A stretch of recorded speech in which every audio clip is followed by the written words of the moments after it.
हरे कृष्णा। ओम नमो भगवते वासुदेवाय।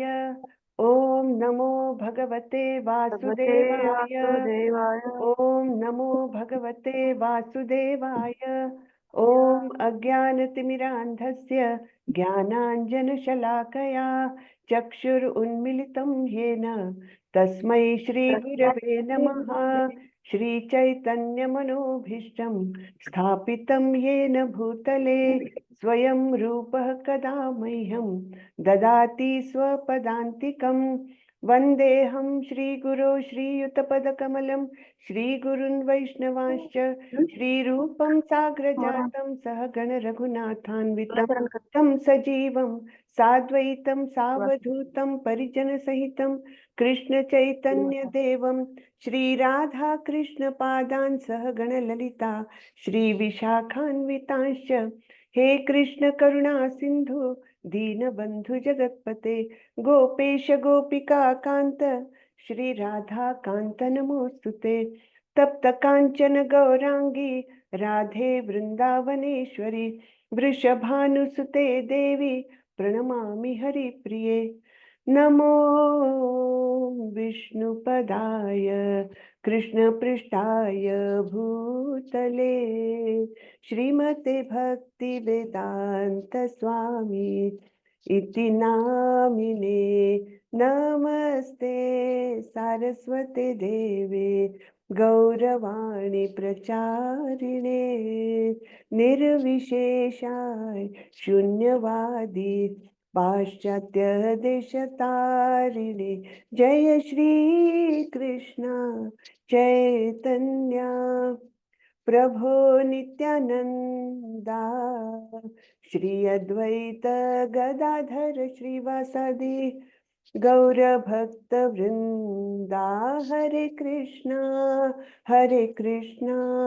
कृष्ण कृष्ण हरे हरे हरे रामा राम राम हरे हरे। हरे कृष्णा कृष्ण कृष्ण हरे हरे। हरे रामा राम राम हरे हरे। हरे कृष्णा सभी को। हरे कृष्ण माता जी, दंडवत प्रणाम सभी भक्तों दंडवत को। प्रणाम माता जी। दंडवत प्रणाम। हरे कृष्ण माता जी, दंडवत प्रणाम। दंडवत प्रणाम माता जी। को होस्ट बनाने के लिए थोड़ा सा हैंड रेस करें। पूनम माता जी, मैं लोकेट नहीं कर पा रही हूँ आपको। हाँ ठीक।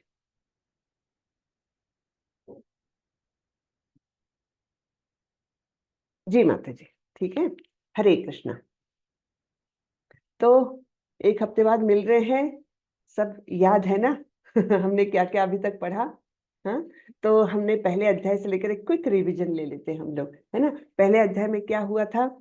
युद्ध शुरू होने ही वाला था, बिल्कुल होने ही वाला था। दोनों तरफ से शंख ध्वनि हो चुका था, दिव्य शंख कृष्ण के और अर्जुन के बज चुके थे और कौरवों के हृदय कांप गए थे। और फिर जब मध्य में सेनाओं के मध्य में जब रथ लेकर गए कृष्ण अर्जुन के रिक्वेस्ट पर, तब क्या हुआ? तब पूरा ही सिनेरियो बदल गया। जो सबसे वीर योद्धा है, जिन पर पूरा मतलब अवलंबित है कि ये तो एकदम सबसे महान योद्धा है, इनके कारण तो विजयश्री निश्चित हमारे गले में हार डालेगी। ये जब माला डालेगी, हार इन द सेंस माला। ठीक है ना। तो ऐसे जब निश्चित था, तब जाकर के अर्जुन का मन एकदम ही विचलित हो गया और उनके मन में पहले तो करुणा जागी, फिर उनको लगा पाप लगेगा मुझे, और फिर क्या सुख मिलेगा इन लोगों को मार करके, है ना। और इस प्रकार के उनके अनेक विचार आए। फिर उनको लगा दूरदृष्टि से देखते हुए कि अरे अगर सारे पुरुष मारे गए तो सब समाज प्रदूषित हो जाएगा, अवांछित संतानों के कारण इस प्रकार वर्ण संकर हो जाएगा।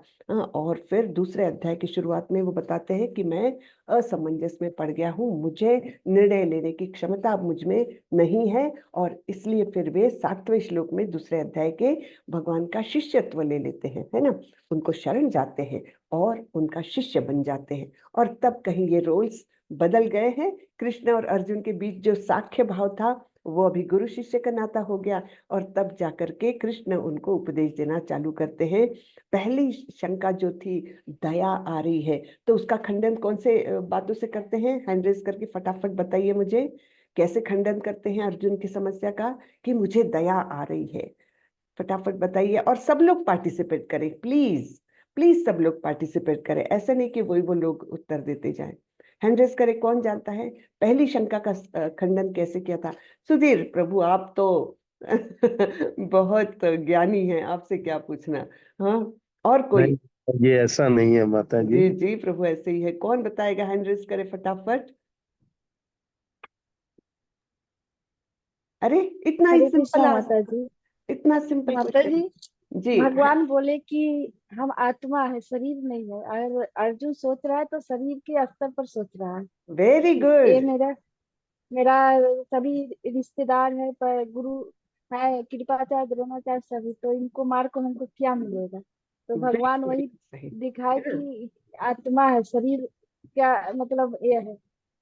तो बिल्कुल वहां सही पर वो माता भगवान जी, बताए थे। उन्होंने ये ज्ञान दिया कि तुम शरीर के स्तर पर सोच रहे हो, लेकिन तुम तो शरीर हो ही नहीं। हम कोई भी शरीर तक मर्यादित नहीं है, हमारा स्वरूप तो है आत्मा का। और जब आत्मा के स्तर से तुम सोचोगे तो ये तुम्हारी करुणा कैसी लगेगी तुमको? जैसे कोई डूबते हुए व्यक्ति के वस्त्र बचाने के का प्रयत्न कर रहा है, तो ये योग्य नहीं है ना? तो इस प्रकार से समझाते हैं। फिर दूसरा उनको शंका थी कौन सी? कि कोई आनंद नहीं। तब भगवान कैसे समझाते हैं उनको, बताइए, कौन बताएगा? अच्युत प्रभु तो हमेशा जवाब देते हैं, उनको नहीं पूछूंगी मैं। नए कोई हरे बताए। हरे कृष्णा माता जी, दंडवत प्रणाम। दंडवत प्रणाम आ- प्रभु। और भगवान कहते हैं कि अगर युद्ध त्यागोगे तो तुम कायर कहलाओगे। अच्छा। युद्ध त्यागोगे तो पाप लगेगा, कर्तव्य उपेक्षा का पाप लगेगा। जी युद्ध किया तो स्वर्ग जाओगे, तो युद्ध किया, जीते तो स्वर्ग मिलेगा, हारे तो स्वर्ग मिलेगा, और जीते तो ऐश्वर्य भोग, मतलब राजपाट भोगेंगे। जी जी बिल्कुल ठीक। यानी यहाँ पर भगवान वर्णाश्रम के अनुसार उनको समझा रहे हैं कि तुम क्षत्रिय हो, और क्षत्रिय का धर्म है कि अगर धर्म युद्ध हो रहा है उसमें वो हिस्सा ले, और अगर उसको मृत्यु होती है, युद्ध करते हुए मृत्यु होती है, तो निश्चित रूप से उसको स्वर्ग की प्राप्ति होगी, जहां पर प्रचुर मात्रा में इंद्रिय सुख की उपलब्धि है। और अगर वो जीत गया तब उसको पूरे पृथ्वी का साम्राज्य भोग करने को मिलेगा। इसलिए कोई आनंद नहीं, ये बात तो गलत है ना? और तीसरा अर्जुन की समस्या थी मुझे पाप लगेगा। कौन बताएगा इस बात का कैसे खंडन किया? भगवान ने कैसे खंडन किया इस बात का? हैंड रेस करें। हरे कृष्ण जी जी माता जी, स्वर्ण कांति माता जी। जी जी।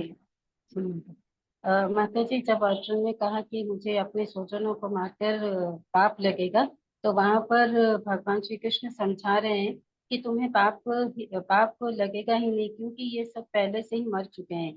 क्योंकि ये युद्ध से पहले ही आने से पहले ही मैं इनको मार चुका हूँ। इसीलिए तुम ये मत सोचो कि ये पाप लगेगा। दूसरी बात, ये सब शत्रुजन ये तुम्हें मारने के लिए ही आए हैं। अगर तुम सोचोगे कि मैं इनको नहीं मारूंगा, तो भी ये तुम्हें मारने के लिए आए हैं। और दूसरी बात, एक सकुशल साम्राज्य भी खड़ा होगा जब तुम इनको शत्रुओं को मारकर जय हासिल करोगे। ये उन्होंने ये खंडन किया था। अच्छा। इसमें जो आपने बताया ना कि ये पहले ही मैं मार चुका हूँ, ये तो भगवान उनको एकदम 11वें अध्याय में बताते हैं माता हाँ जी, जी, हाँ अभी जी, जी जी। दूसरे सॉरी अध्याय सॉरी में नहीं माता जी। बताते। तो हाँ बताएं जी। कोई माता जी, कैसे उन्होंने ये खंडन क्या किया? 2.20 में शायद श्लोक है, न जाए तिम्रिय हरे सेवा कराती, आरती जो कि माता जी बोल रही हरे भगवान हैं क्या? हरे कौन बोल रहे हैं? नहीं आरती न माता जी? बोल नहीं माता जी, मैं नहीं। नहीं बोल रही, मैं हैंड रेस की हूँ माता जी। अच्छा हाँ। जी आरती माता जी आप बताएं। हरे कृष्ण माता जी। तो माता हरे जी, अर्जुन जब अर्जुन को युद्ध के क्षेत्र में भय आता है और शोक आता है कि मैं कैसे युद्ध करूं, मुझे पाप लगेगा, जब वो इस डर में आते हैं तो प्रभु उनको समझाते हैं कि देखो, प्रभु उनको समझाते हैं कि जो शरीर है ये नश्वर है और आत्मा अमर है, और ये जो जिनको तुम मारने से डर रहे हो, ये शरीर है, आत्मा नहीं है। तुम शरीर को केंद्र बनाकर मतलब किस को तुम इम्पोर्टेंस दे रहे हो, उसको केंद्र बना रहे हो। और प्रभु ये भी कहते हैं कि युद्ध करना, तुम क्षत्रिय हो और युद्ध करना तुम्हारा धर्म है, अगर तुम युद्ध नहीं करोगे तो तुम्हें अपयश की प्राप्ति होगी इसके कारण। तो प्रभु बोलते हैं कि तुम प्रभु यहाँ पे कर्मयोग के बारे में कृष्ण को समझाते हैं और बोलते हैं कि तुम बिना किसी आसक्ति को रखते हुए फल में युद्ध करो, और किसी भी प्रकार के कर्म करो, किसी भी प्रकार के इससे क्या होने वाला क्या नहीं होने वाला इसकी चिंता मत करो, एकदम आसक्ति मुक्त होकर युद्ध करो, यही तुम्हारा धर्म है। हरे जी कृष्ण। जी जी। पुष्पा माता जी आप बताएं। हरे कृष्ण माता जी। माता हरे जी जैसे माता जी ने बताया है वही मैं भी बताना चाह रही थी कि उनको वो लग रहा था कि उनको मारने से पाप लगेगा, जबकि उनको अपने क्षत्रिय धर्म के बारे में उनको याद नहीं रहा। क्षत्रिय धर्म ये कहता है कि पहले युद्ध करो, अगर आप युद्ध नहीं करोगे तो आपको पाप तब लगेगा क्योंकि आप अन्याय के खिलाफ युद्ध नहीं कर रहे हो। और दूसरा, युद्ध में अगर उनकी हार भी होती है तभी भी उनको स्वर्ग मिलेगा और अपयश की प्राप्ति होगी अगर वो युद्ध नहीं करते हैं तो। हरे कृष्ण माता जी। ठीक, और कौन बताएगा? सीमा माता जी आप बताएं। जी माता जी, हरे कृष्णा। माता जी, भगवान वो उनसे बोलते हैं कि तुम्हें पाप की चिंता करने, कर्म करो क्योंकि तुम एक क्षत्रिय हो और मैं तुम्हारे साथ हूँ। जब भगवान बोल रहे हैं कि तुमको युद्ध करना है, धर्म की स्थापना के लिए युद्ध करना है, तो तुम्हें पाप और पुण्य के बारे में सोचना ही नहीं है, सिर्फ कर्म। जी जी जी। इंद्र पालक प्रभु बताएं आप। हरे हरे कृष्णा माता जी, जी दंडोत प्रणाम। जी अर्जुन क्षत्रिय था तो अपने धर्म के अनुसार उसे युद्ध करना चाहिए। वो युद्ध से भाग रहा है तो कर्तव्य उपेक्षा का उसे पाप लगेगा। कर्तव्य नहीं कर रहा तो उपेक्षा करने का पाप का लगेगा। यदि धर्म के लिए युद्ध करता है तो आनंद भोगेगा, यदि जीतता है, वह हारता है तो स्वर्ग मिलेगा। बिना या आसक्ति के अगर युद्ध करता है तो वो उसे पाप नहीं लगेगा, और भगवान के लिए अगर वो युद्ध करता है तो पाप नष्ट हो जाएंगे, कृष्ण लोक जाएगा। हरे कृष्ण माता जी। जी हरे कृष्ण। अब लास्ट अच्युत प्रभु आप बताएं। कृष्ण माता जी, दंडोत प्रणाम। दंडवत प्रणाम प्रभु। जी माता, इस बात का भगवान ने यहाँ पे बताया कि जैसे 38 नंबर श्लोक हम बताया कि सुख दुख समे कृत्वा लाभालाभौ जया जयो ततो योद्धाय युज्यस्व नैवं पापम वाप्स्यसि। उन्होंने कहा कि तुम सुख या दुख या हानि या लाभ या विजय या पराजय का विचार किए बिना युद्ध के लिए युद्ध करो। तो क्योंकि युद्ध करना उसका कर्तव्य है, जो नियत कर्तव्य है उसके लिए करता है।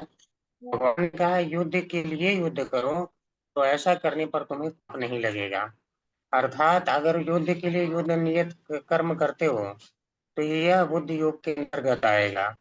तो इसलिए 149 श्लोक में कहा कि अगर हम बुद्ध योग का आश्रय लेते हैं तो हम गर्हित कार्यों से बच जाते हैं। तो इसके लिए उन्होंने कहा दूरेण ही अवरा बुद्धि योगात धनंजय बुद्धौ शरणमन्विच्छ कृपणाः फल हेतवः। उन्होंने कहा फल के हेतु के लिए तुम्हें कार्य करना ही नहीं, वो कृपणों का कार्य है। तो दूरेण ही ब्रह्म, यानी कि जो बुद्ध योग का धनंजय, बुद्ध योग के द्वारा जो है गर्हित कर्मों से तुम अपने आप को दूर कर सकते हो, और इसमें पाप और पुण्य दोनों से मुक्त हो सकते हो।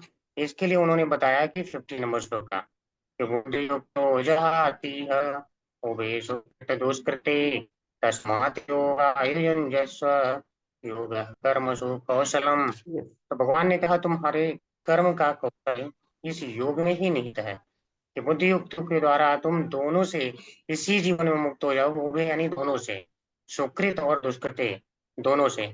इसीलिए उन्होंने बोला कि जो भी तुम कर्म करते हो केवल अपना नियत कर्म समझ के ही करना है। हरे कृष्ण माता जी। जी जी जी हरे कृष्ण।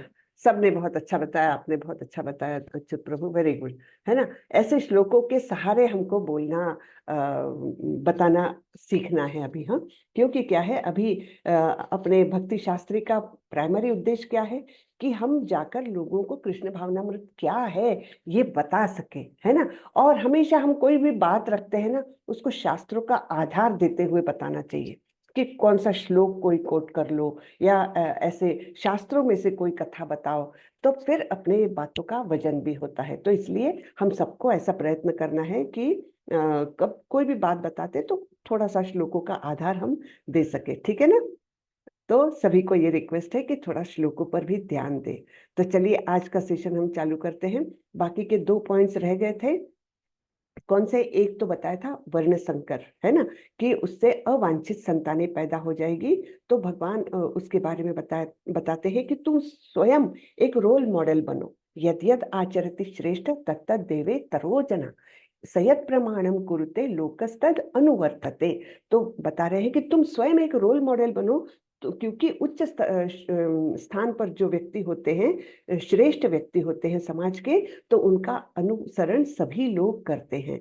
तो तब अगर ये ऐसी परिस्थिति आती भी है कि तुम बोल रहे हो अवांछित संतानें पैदा हो जाएगी और इस प्रकार समाज दूषित हो जाएगा, फिर भी अगर तुम जो श्रेष्ठ स्थान पर हो, तुम अपना आचरण एकदम एक आदर्श राजा का रखोगे, तब निश्चित रूप से समाज तुम्हारा अनुसरण करेगा, सॉरी नॉट अनुकरण, अनुसरण करेगा। और इस प्रकार समाज बुराई में जाने से बचेगा।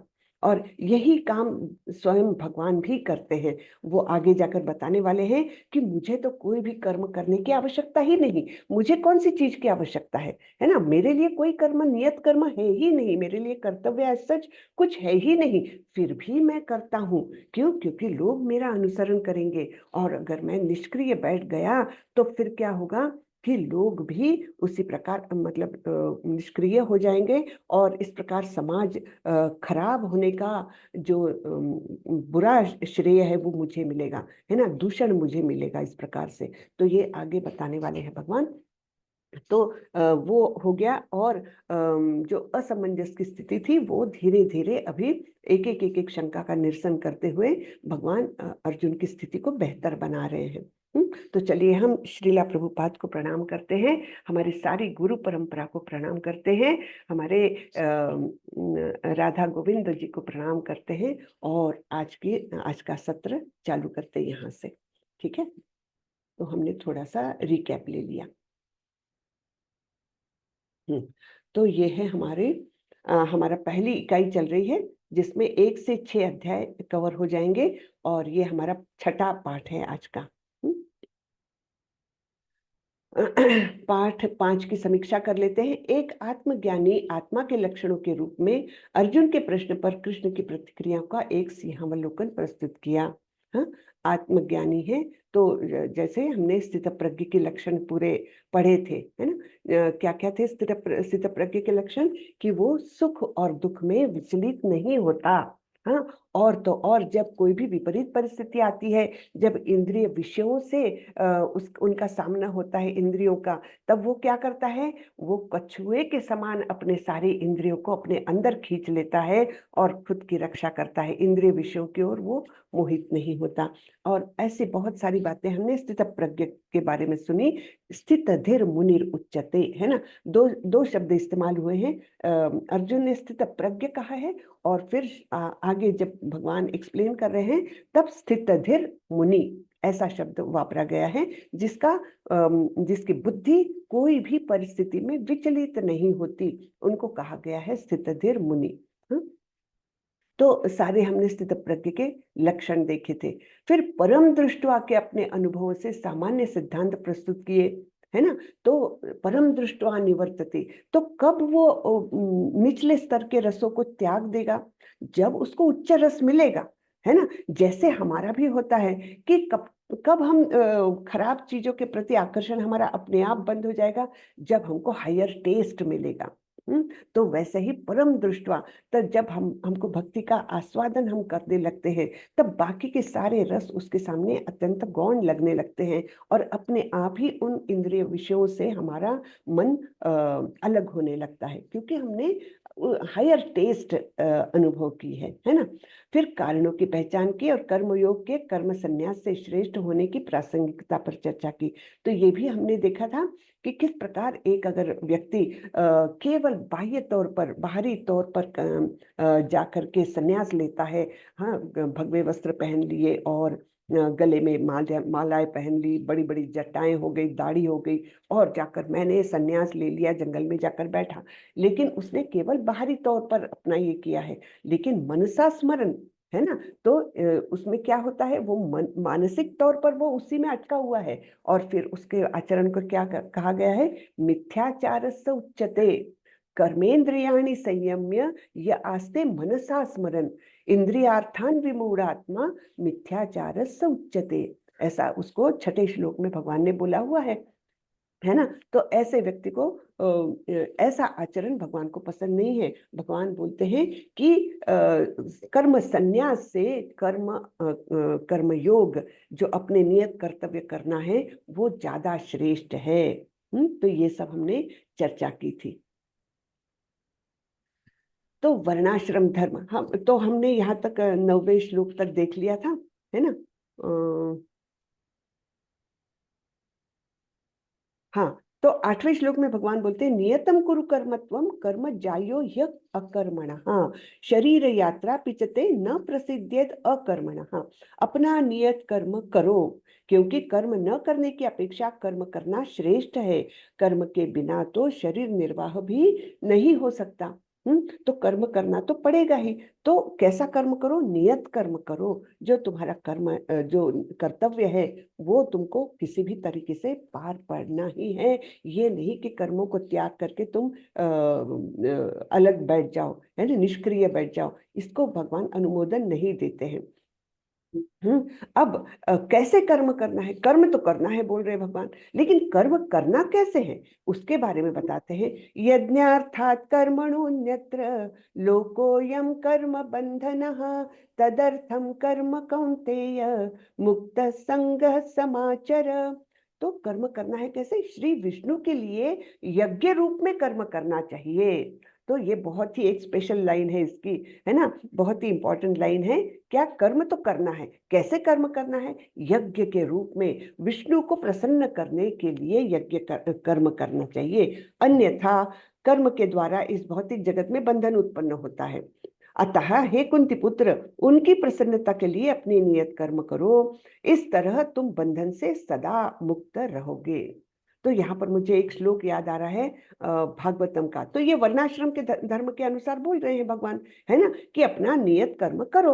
अब वर्णाश्रम धर्म की परिसीमा क्या है, उसका उद्देश्य क्या है, तो इसके बारे में भागवतम में एक श्लोक आता है, अतः पुंभिर्द्विज श्रेष्ठा वर्णाश्रम विभागशः संसिद्ध, एक मिनट, संसिद्धि हरितोषणम, क्या है, मैं 2 शब्द भूल गई उसके। अतः पुंभिर द्विज श्रेष्ठा वर्णाश्रम विभागशः, देखो भूल गई मैं। तो उसका ये बताया है कि वर्णाश्रम धर्म की परिसीमा क्या है, उसका उद्देश्य क्या है, तो संसिद्धि हरितोषणम। उसमें है कि स्वनुष्ठितस्य धर्मस्य, यस, स्वनुष्ठितस्य धर्मस्य संसिद्धि हरितोषणम, यानी अपने अपने वर्णाश्रम धर्म का पालन करते हुए तुम्हारा अंतिम कर्तव्य क्या बनता है, संसिद्धि हरितोषणम। धन्यवाद प्रभु, बहुत बहुत धन्यवाद। मेरा ऐसा आजकल ज्यादा हो रहा है, थोड़ा सा बीच में स्लिप कर जाती हूँ मैं, कोई बात नहीं, चलिए, हरे कृष्णा। तो अंतिमतः हमको मत पता है, जो स्मृति और विस्मृति जो भी है कौन देता है, कृष्ण ही देते हैं, है ना। तो चलिए, कोई बात नहीं। तो इस प्रकार वर्णाश्रम धर्म की का उद्देश्य होता है संसिद्धि हरितोषणम, भगवान को प्रसन्न करना, यही तो हमारे नियत कर्तव्यों का उद्देश्य है। तो ये उद्देश्य है भगवान विष्णु को प्रसन्न करना। फिर आगे बताते हैं भगवान, सह यज्ञा प्रजा सृष्ट्वा पुरोवाच प्रजापतिः अनेन प्रसविश्वध्वम् एष वोस्तिष्ठ कामधुक्। हाँ, तो ये सृष्टि के प्रारंभ से ये विधियां चलती आ रही है। हाँ, सृष्टि के प्रारंभ में जब प्रजापति ने विष्णु के लिए यज्ञ सहित मनुष्य तथा देवताओं की संततियों को रचा, और उनसे कहा कि तुम इस यज्ञ से सुखी रहो। हाँ, तो यज्ञ करना यानी श्री विष्णु को प्रसन्न करना, इससे तुम सुखपूर्वक रहो और सुखपूर्वक रहने और मुक्ति प्राप्त करने के लिए जो भी तुम्हारी जरूरतें हैं, आवश्यकताएं हैं, वो वांछित वस्तुएं तुमको इससे प्राप्त हो जाएगी। तो अब हम देखते हैं ये सब ब्रह्मांडों का निर्माण कैसे हुआ है ना। एक तो सबसे पहले तो भगवान कृष्ण ने अपने विस्तार करते गए। सबसे पहला विस्तार तो बलराम के स्वरूप में किया, फिर पहला चतुर्व्यूह आया जिसमें संकर्षण, अनिरुद्ध, वासुदेव और प्रद्युम्न, ये चार में पहला चतुर्व्यूह हुआ। फिर संकर्षण से निकले हैं नारायण, और फिर नारायण ने फिर द्वितीय चतुर्व्यूह निर्माण किया, और फिर दूसरे चतुर्व्यूह के महासंकर्षण से फिर कारणोदकशायी विष्णु उत्पन्न हुए। कारणोदकशायी विष्णु जो कि कारण सागर में लेट करके आराम कर रहे हैं, और उनके छिद्रों से जो है वो जब श्वास लेते हैं, प्रश्वास लेते हैं, बाहर छोड़ते हैं, तब क्या होता है, अनेकानेक ब्रह्मांडों की निर्मिति होती है। और इस प्रकार ये ब्रह्मांड निर्माण होने के बाद कारणोदकशायी विष्णु का फिर से विस्तार होता है गर्भोदकशायी विष्णु में। वो उस ब्रह्मांड में एंटर करते हैं। अब ब्रह्मांड में है क्या, पूरा अंधेरा, आराम करने के लिए जगह नहीं है, और गर्भोदकशायी विष्णु को आराम करना है। तब वो क्या करते हैं, वहां पर अपने ही पसीने से आधा, वो हर ब्रह्मांड को आधा जो पार्ट है उसको भर देते हैं अपने पसीने से, फिर उस पर लेट जाते हैं अपने शैया वो हो जाते हैं, और उस पर वो लेट जाते हैं।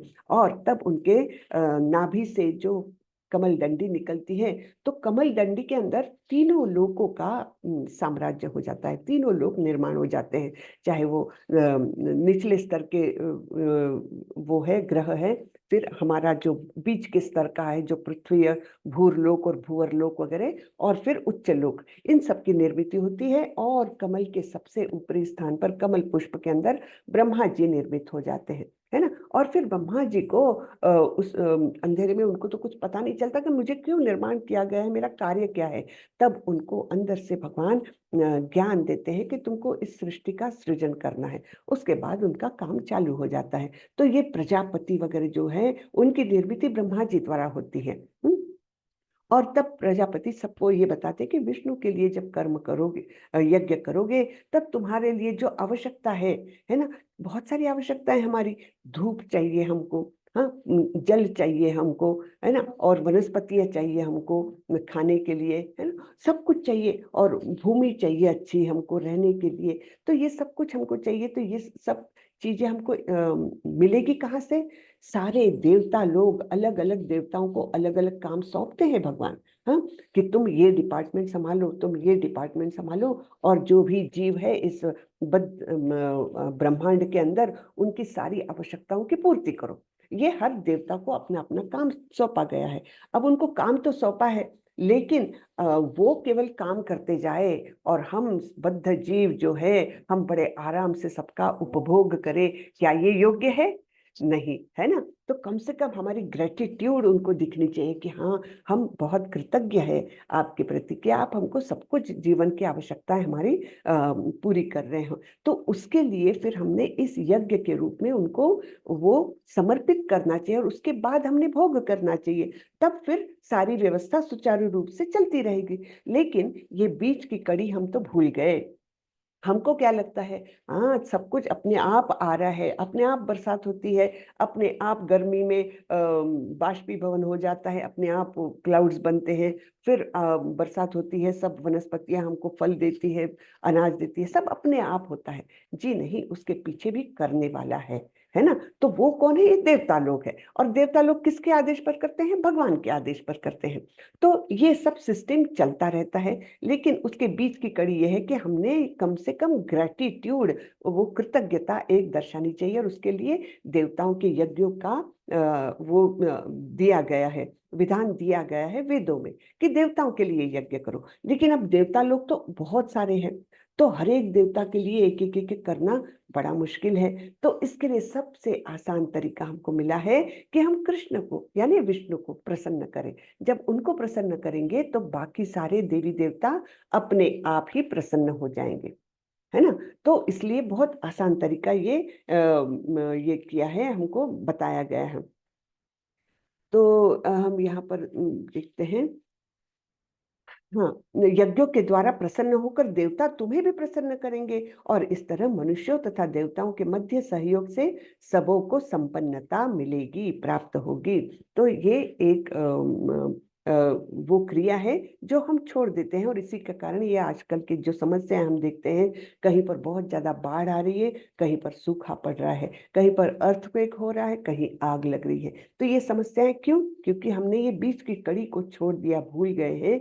हम देवताओं के प्रति कृतज्ञता नहीं व्यक्त करते, उनके प्रति का हमारा कर्तव्य हम पूरा नहीं करते। जैसे कोई पिता अपने पूरे परिवार के लिए बहुत कष्ट करके मेहनत करके उस परिवार का भरण पोषण कर रहा है, लेकिन अगर हम सब कुछ भोग की वस्तुओं मस्त बना ली और उन पिता को देना ही भूल गए, हाँ, वैसे पिता को कोई कमी नहीं है, हमारे कृष्ण तो ऐसे है सबसे ज्यादा ऐश्वर्य संपन्न, लेकिन अगर हम उनको भूल ही जाते हैं तो ये योग्य नहीं होगा। कहीं ना कहीं उनके मन में आएगा, अरे मैं प्रोवाइड कर रहा हूँ सब कुछ, लेकिन ये लोग तो मुझे ही ऑफर नहीं करते हैं। तो वही बात यहाँ पर भी है। इसलिए हमको हमेशा जो भी भोग करते हैं, जो भी हम खाते हैं, जो भी ग्रहण करते हैं, तो उसको पहले भगवान को समर्पित करना चाहिए और उसके बाद भोग करना चाहिए, तो भगवान प्रसन्न हो जाते हैं।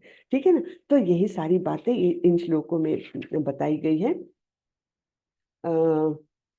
फिर आगे बताते हैं, यज्ञ शिष्ट शनः संतो मुच्यन्ते सर्व किल विषय भुंजते ते त्वघं पापा ये पचन्ति आत्म कारणात्। तो भगवान के भक्त सभी प्रकार के पापों से मुक्त हो जाते हैं, क्योंकि वे यज्ञ में अर्पित किए भोजन अर्थात प्रसाद को ही खाते हैं। अन्य लोग जो अपने इंद्रिय सुख के लिए भोजन बनाते हैं, वे निश्चित रूप से पाप खाते हैं। तो इस अध्याय में भगवान ने बड़े कठोर शब्दों का इस्तेमाल किया है। पहला तो एक बताया है मिथ्याचार उच्यते, अब यहाँ पर बोल रहे हैं पाप। हाँ, तो भुजन्ते ते त्वघं पापा, बहुत बड़ा पाप करते हैं जो ऑफर किए बिना ही खाते हैं, तो ये पाप खाते हैं। ये भी कठिन बड़ा कठोर शब्द वापरा है। और भी आगे भगवान बोलते हैं कि जो ऐसा करते हैं वो निश्चित रूप से चोर है, ये शब्द भी कठोर शब्द वापरा है। तो ये क्यों ऐसे शब्द भगवान वापर रहे हैं? क्योंकि हमारे दिमाग में प्रकाश आ जाए कुछ ना कुछ कि ये बातें बहुत जरूरी है, जो हम बहुत भूल जाते हैं, लेकिन ये अत्यंत आवश्यक है, जिससे ये सारा प्रकृति का चक्र जो है, हाँ, तो ये सुचारू रूप से चलता रहे। तो यहाँ पर आगे का जो श्लोक है, अन्नाद् भवन्ति भूतानि पर्जन्याद् अन्न संभवः यज्ञाद् भवति पर्जन्यो यज्ञः कर्म समुद्भवः। सारे प्राणी अन्न पर आश्रित है, जो वर्षा से उत्पन्न है। वर्षा यज्ञ संपन्न करने से होती है और यज्ञ नियत कर्मों से उत्पन्न होता है। तो हमको करना क्या है? अपने नियत कर्म ही करना है, लेकिन समर्पण की भावना से। मैं कर रहा हूँ इस भावना से नहीं, समर्पण की भावना से कि इसका जो भी फल मिलेगा ये भगवान द्वारा ही दिया है। तो यहाँ पर हम थोड़ा सा पढ़ते हैं, शारीरिक तल पर स्वधर्म को वर्णाश्रम धर्म या आध्यात्मिक समझ के लिए मनुष्य का कदम कहा जाता है। मानव सभ्यता की शुरुआत वर्णाश्रम धर्म की अवस्था से होती है। तो ये वर्णाश्रम धर्म जो है वो केवल मर्यादित नहीं है कि हिंदुओं के लिए ही है, हाँ, या भारतीय समाज के लिए ही है, नहीं, ये सभी मनुष्यों के लिए वर्णाश्रम धर्म अपने आप ही बनता है। हाँ, आप स्वाभाविक रीत्या कहीं भी देख लीजिए तो ऐसे वर्ग आपको हमेशा मिलेंगे। अमेरिका में भी जाएंगे, वहां पर भी एक इंटेलेक्चुअल क्लास है, एक एडमिनिस्ट्रेटिव क्लास है ना, और एक जो है वो किसान यानी ट्रेडर्स का क्लास है, मर्केंटाइल क्लास है, और चौथा जो है वो सर्विस क्लास, दो जो उनके सामने आए काम, छोटा मोटा काम, लेबर क्लास, वैसा है। तो ये सामाजिक व्यवस्था ये सब जगह पर है, लेकिन हम उसको व्यवस्थित रूप से समझ पाते हैं हमारे वैदिक शास्त्रों के कारण। तो ये शास्त्र हमारे लिए बहुत बड़ी देन है, जो जिसके कारण हम जो भी करते हैं उसको समझ करके कर सके। अब जब वर्णाश्रम धर्म यानी क्या, भगवान ने क्या बोला है चौथे अध्याय में, भगवान बताते हैं चातुर्वर्ण्यम मया सृष्टम गुण कर्म विभागशः। ये गुण और कर्म के हिसाब से उनके विभाग किए हुए हैं। तो अपने अपने गुण जो है, प्रकृति के गुण, जो सतोगुण रजोगुण तमोगुण, ये गुण तुम में कौन से प्राबल्य रखते हैं और तुम्हारे कर्म कैसे हैं, रुचि किस में है, इसके अनुसार वर्णाश्रम धर्म तय होता है। और व्यक्ति को चाहिए कि वो उसी वर्ण में काम करे जिसके योग्य वो है।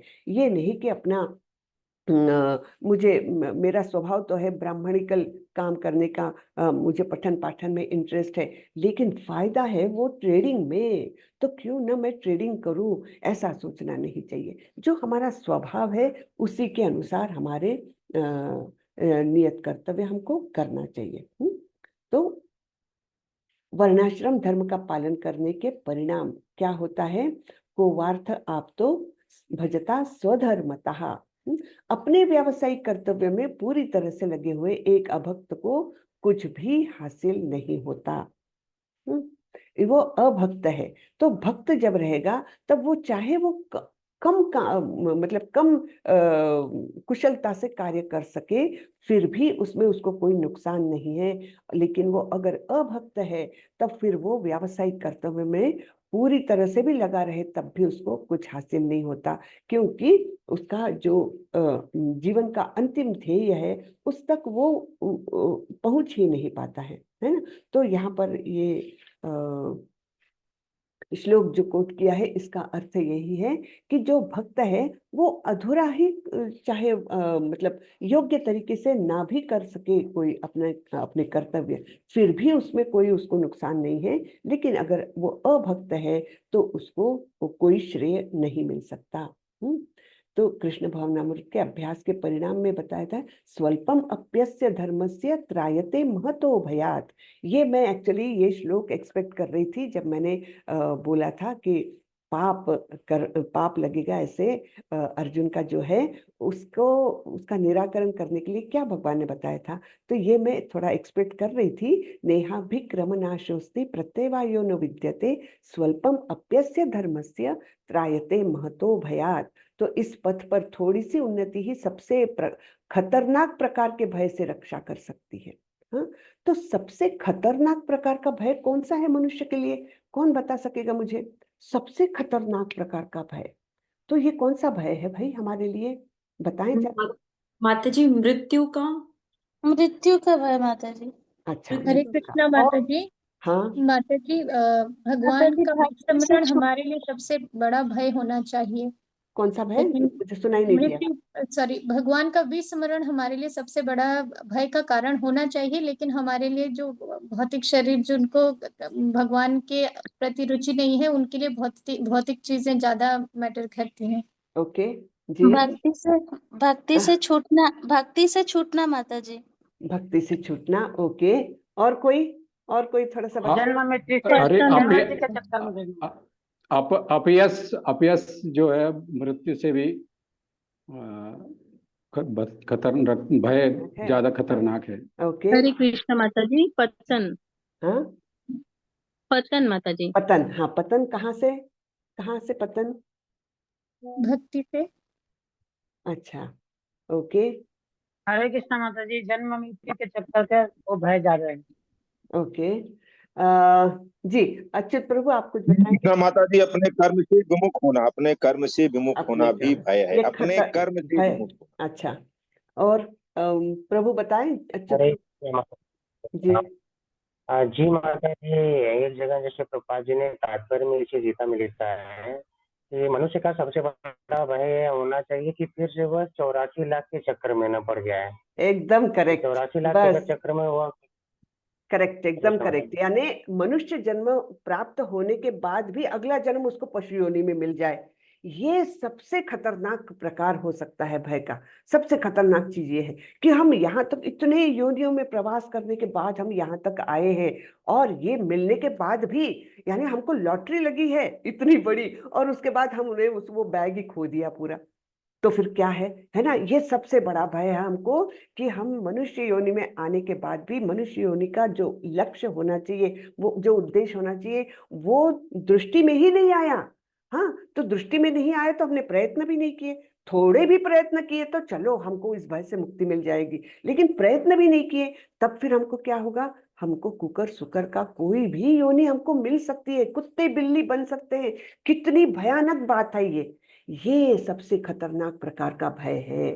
तो इसलिए ये भक्ति मार्ग में थोड़ी सी भी प्रगति की तो भगवान बोलते हैं कि इससे तुम्हारा रक्षण हो जाएगा, यानी निचली योनि में जाने के भय से तुम बच जाओगे।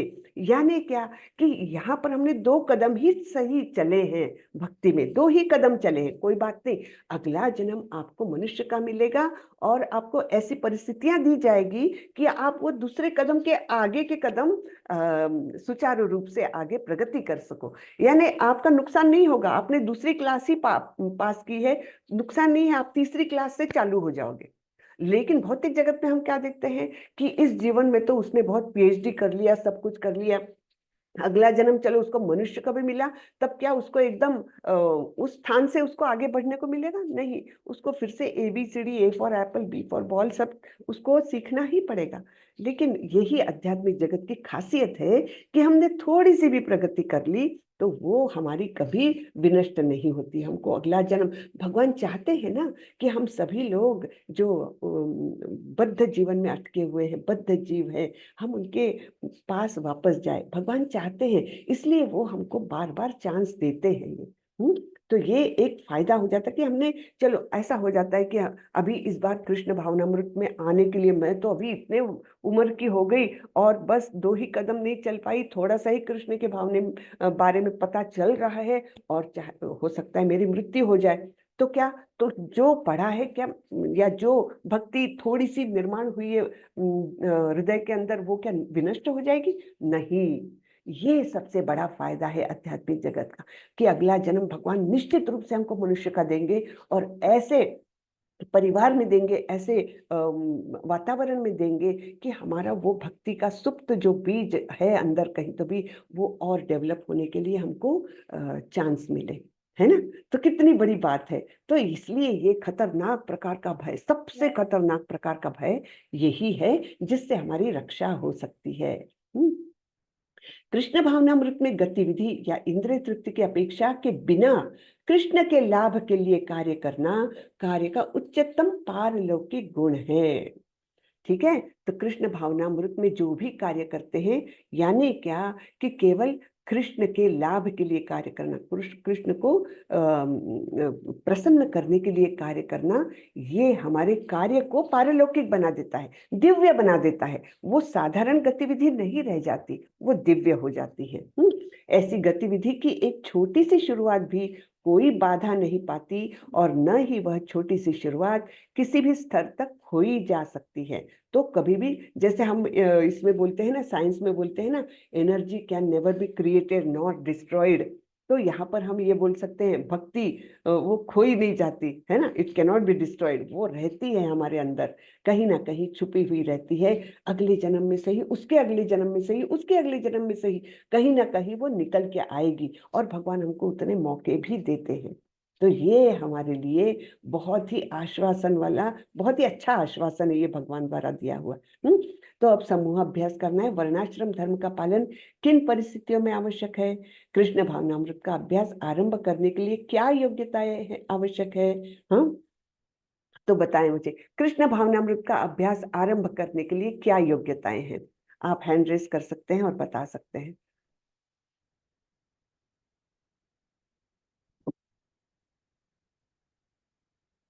जी, सुधा माता जी बताइए। हरे कृष्णा माता जी, सादर प्रणाम। सादर प्रणाम माता जी, कृष्ण भावनामृत के लिए कोई भी योग्यता की आवश्यकता नहीं है, सिर्फ भगवान में श्रद्धा होनी चाहिए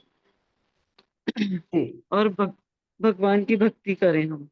अच्छा, भक्ति या नहीं तो कृष्ण भावनामृत, तो उसमें आने के लिए बेसिक क्वालिफिकेशन क्या है ये पूछा है, तो आपने बोला श्रद्धा, श्रद्धा होनी चाहिए। एक मिनट मैं पूछती हूँ माता जी सबको। हाँ, राघवेंद्र प्रभु।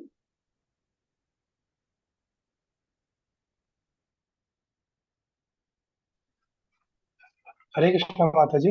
हरे कृष्ण जी प्रभु। माता जी, इसमें एक एनओआई का जो श्लोक नंबर 4 है वो ले सकते हैं क्या?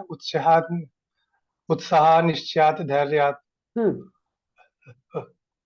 हाँ, तत्त मतलब उत्साह होना चाहिए, धैर्य कर्म होना चाहिए, प्रवर्तना, निश्चय हाँ, होना जी। तत्त कर्म प्रवर्तनात् जनसंग संगत त्यागात त्यागो सतो सत्रो वृत्ति वत्ते जी।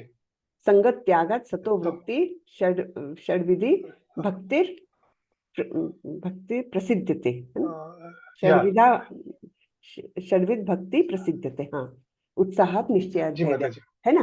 तो वो जी तो माता जी। हाँ, आप बता रहे हैं भक्ति को आगे बढ़ाने के लिए ये चीजों के क्वालिफिकेशंस ये बताए गए कि उत्साह रहना चाहिए, निश्चय रहना चाहिए, वो भक्ति को आगे बढ़ाने के लिए। लेकिन हम बोल रहे हैं कृष्ण भावनामृत का अभ्यास आरंभ करने के लिए, आरंभ ही करना है हमको, तो क्या आवश्यकता है, योग्यता कौन सी आवश्यकता? माता जी, आरंभ करने के लिए तो मैं सुधा माता जी के साथ जाना चाहूंगा कि कोई योग्यता नहीं होनी चाहिए, अपनी श्रद्धा होना चाहिए। जैसे अपना स्टेप लैडर भी है, भक्ति के स्टेप लैडर है, बिल्कुल तो वैसे सही, ही माता जी श्रद्धा बिल्कुल साधु सही, संग वैसे हाँ माता जी। बिल्कुल बिल्कुल यही सही है जी कि केवल श्रद्धा, हरे कृष्ण माता है ना। हरे कृष्ण। हरे कृष्णा हाँ? माता जी, मैं कुछ बोलूं?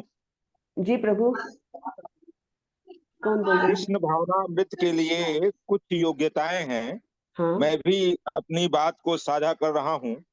पहला कि दूसरे के प्रति करुणा और सहिष्णुता, और अगला कर्म योग और भक्ति योग का संतुलन, और अगला साधना और अभ्यास की निष्ठा। कृष्ण भावनामृत के अभ्यास के लिए कोई जन्म सिद्ध विशेष योग्यता नहीं चाहिए, बल्कि श्रद्धा, करुणा, अभ्यास और समर्पण भाव प्रमुख है। ओके ओके, ऐसा धन्यवाद मैंने प्रभु, पढ़ा है। ओके ओके, धन्यवाद प्रभु। हरे हरे कृष्णा। तो हरे ये कृष्णा। हाँ, तो हम यहाँ से जाएंगे कि हाँ, कृष्ण भावनामृत का अभ्यास करने के लिए बाकी कोई इसकी आवश्यकता नहीं, हाँ श्रद्धा होनी चाहिए। तो श्रद्धा के बेस पर जैसे श्रद्धा, साधु संगा, भजन क्रिया, अनर्थ निवृत्ति, ये स्टेप्स बताई है। तो सबसे बेसिक स्टेप है श्रद्धा होनी चाहिए। 9 स्तर होते हैं भक्ति के, तो आप लोगों को शायद पता होगा। हैंड्स डाउन कर लीजिए माता जी, ये सब लोग। ये प्रश्न का अभी दूसरा प्रश्न लेती हूँ मैं, इसलिए सब लोग हैंड्स डाउन कर लीजिए। मुझे बताएं कौन ये स्तर जानता है, 9 स्तर है जो भक्ति के, वो कौन बता सकता है? तो सबसे पहला तो श्रद्धा, मैं मानती हूँ बिल्कुल। हाँ हाँ, कविता माता जी बताइए कौन से हैं 9 स्टेजेस भक्ति के लिए? जी माता जी, हरे कृष्णा। हाँ, सबसे पहले तो पूर्ण श्रद्धा होनी चाहिए श्रद्धा। भक्ति करने के लिए। और यह श्रद्धा जो भगवान के पूर्ण शरणागत होने से होती है, और गुरु और भक्तों की सेवा, भक्तों की संगति करने से होती है माता जी। और उसके आगे की स्टेज? भजन क्रिया, पूर्ण श्रद्धा, भजन क्रिया, अनर्थ निवृत्ति, जनरुचि, उसके बाद एक आसक्ति, मिनट थोड़ा सा हाँ गड़बड़ हो रही है। श्रद्धा, उसके बाद की स्टेप क्या है? भजन क्रिया। नहीं, श्रद्धा के बाद साधु संग होता है। हाँ, साधु साधु संगा, संग, अनर्थ निवृत्ति, नहीं, भजन क्रिया, भजन भजन क्रिया, क्रिया, अनर्थ निवृत्ति, हाँ, रुचि, निष्ठा, आसक्ति, रुचि, भाव और निष्ठा, प्रेम। अच्छा थोड़ा गड़बड़ हो रहा है, माता जी, ठीक है कोई बात मैं नहीं। थोड़ा हाँ प्रयास करूँ माता जी। हाँ करिए। माता जी, श्रद्धा, साधु संग, भजन क्रिया, हाँ, अनर्थ निवृत्ति, निष्ठा, हाँ, रुचि, हाँ, आसक्ति, हाँ, भाव, प्रेम। करेक्ट, ये बराबर हुआ। हाँ, तो सब लोग ये स्टेजेस याद रखें। तो सबसे पहले हमको तो आरंभ करने के लिए केवल श्रद्धा चाहिए, और बाकी के गुण जब हम भक्ति, जैसे प्रभु जी बोल रहे थे ना, एक करुणा चाहिए मन में, ये सब क्या है? ये तो हमारे मन में तो बहुत सारे कल्मश भरे हैं, बहुत सारे कल्मश है, लेकिन ये कल्मश कैसे निकलेंगे? अनर्थ निवृत्ति वो वाली स्टेज है ना, तो वहां पर हमारे जो अनर्थ निवृत्ति का जो स्टेज है ना, वो बहुत टाइम लेता है। हमारे अंदर इतनी बुराइयां भरी है कि हम सोच ही नहीं सकते। वो धीरे धीरे धीरे धीरे जैसे भजन क्रिया हमारी स्ट्रांग होती जाएगी, जैसे हमारा नाम शुद्ध होते जाएगा, वैसे ये अनर्थ निवृत्ति होती जाती है। तो श्रद्धा, साधु संग, भजन क्रिया। तो साधु संग कैसा मिलता है? भाग्य से मिलता है। हाँ, जो कृष्ण की कृपा, गुरुओं की कृपा होती है, तब हमको साधु संग मिलता है। साधु संग में आने के बाद हम धीरे धीरे कुछ भजन क्रिया करने लगते, भगवान का नाम लेने लगते। नाम का उच्चारण करना अपने आप में एक बहुत ही दिव्य कार्य है। तो जैसे हम हरे कृष्ण महामंत्र को बोलते जाते हैं, धीरे धीरे अनर्थ निवृत्ति होती है। अब यानी ये अनर्थ निवृत्ति तक की स्टेज जो है ना, वो जैसे स्टीप चढ़ाई है। आप माउंटेन पर चढ़ रहे हो, आपके पीछे बहुत सारा सामान लदा हुआ है, हाँ, तो कितनी कठिन परिस्थिति लगती है। वैसी है ये कठिन परिस्थिति अनर्थ निवृत्ति तक। जब अनर्थ निवृत्ति की स्टेज को आप पार कर गए, यानी आपका मन एकदम सारे कल्मशों से मुक्त हो गया, तब फिर जाकर आपको बहुत लाइट महसूस होता है। और उसके आगे की निष्ठा, रुचि, आसक्ति, भाव और प्रेम, ये फिर कंपैरेटिवली वो हम आसानी से कर सकते हैं। लेकिन अनर्थ निवृत्ति तक का जो प्रवास है, वो है एकदम बहुत बड़ा बैग अपने पीछे है और स्टीप चढ़ाई हमको चढ़नी है, कठिन परिस्थिति है, लेकिन वो करना है। तो इसलिए नाम, जो शुद्ध नाम लेना, ये बहुत महत्वपूर्ण रखता है, क्योंकि जितना हमारा नाम शुद्ध होगा, उतना हमारा अनर्थ निवृत्ति की प्रोसेस जल्दी जल्दी होगी। ठीक है ना। तो ये हमने देखा कि योग्यता केवल श्रद्धा की ही है। श्रद्धा हो तो हम कृष्ण भावनामृत का अभ्यास शुरू कर सकते हैं। आगे बढ़ते हैं। थोड़ा विकसित कृष्ण भावना भावित व्यक्ति अन्य वैदिक सूत्रों की प्रतीक्षा किए बिना सीधे भगवान की सेवा में लग सकता है। तो हमारा उद्देश्य क्या है? जीवेरा स्वरूप है कृष्णेरा नित्य दास। तो कृष्ण का नित्य दास, ये जो हमारा स्वाभाविक स्वरूप है, उसको हमको सिर्फ प्राप्त करना है। तो ये कब हो सकता है कि थोड़ा सा भी हमने हमारा नाम शुद्ध कर लिया, थोड़ी थोड़ी अनर्थ निवृत्ति हो गई, और जब हमने भगवान की सेवा प्रारंभ कर ली, तो फिर हम कृष्ण भावनामृत में समझिए कि हमने अच्छे से एंट्री पा ली है, और फिर हमारे पतन के चांसेस कम होने लगते हैं। इस भाग्यशाली व्यक्ति के लिए वैदिक अनुष्ठानों का पालन करने की कोई आवश्यकता नहीं।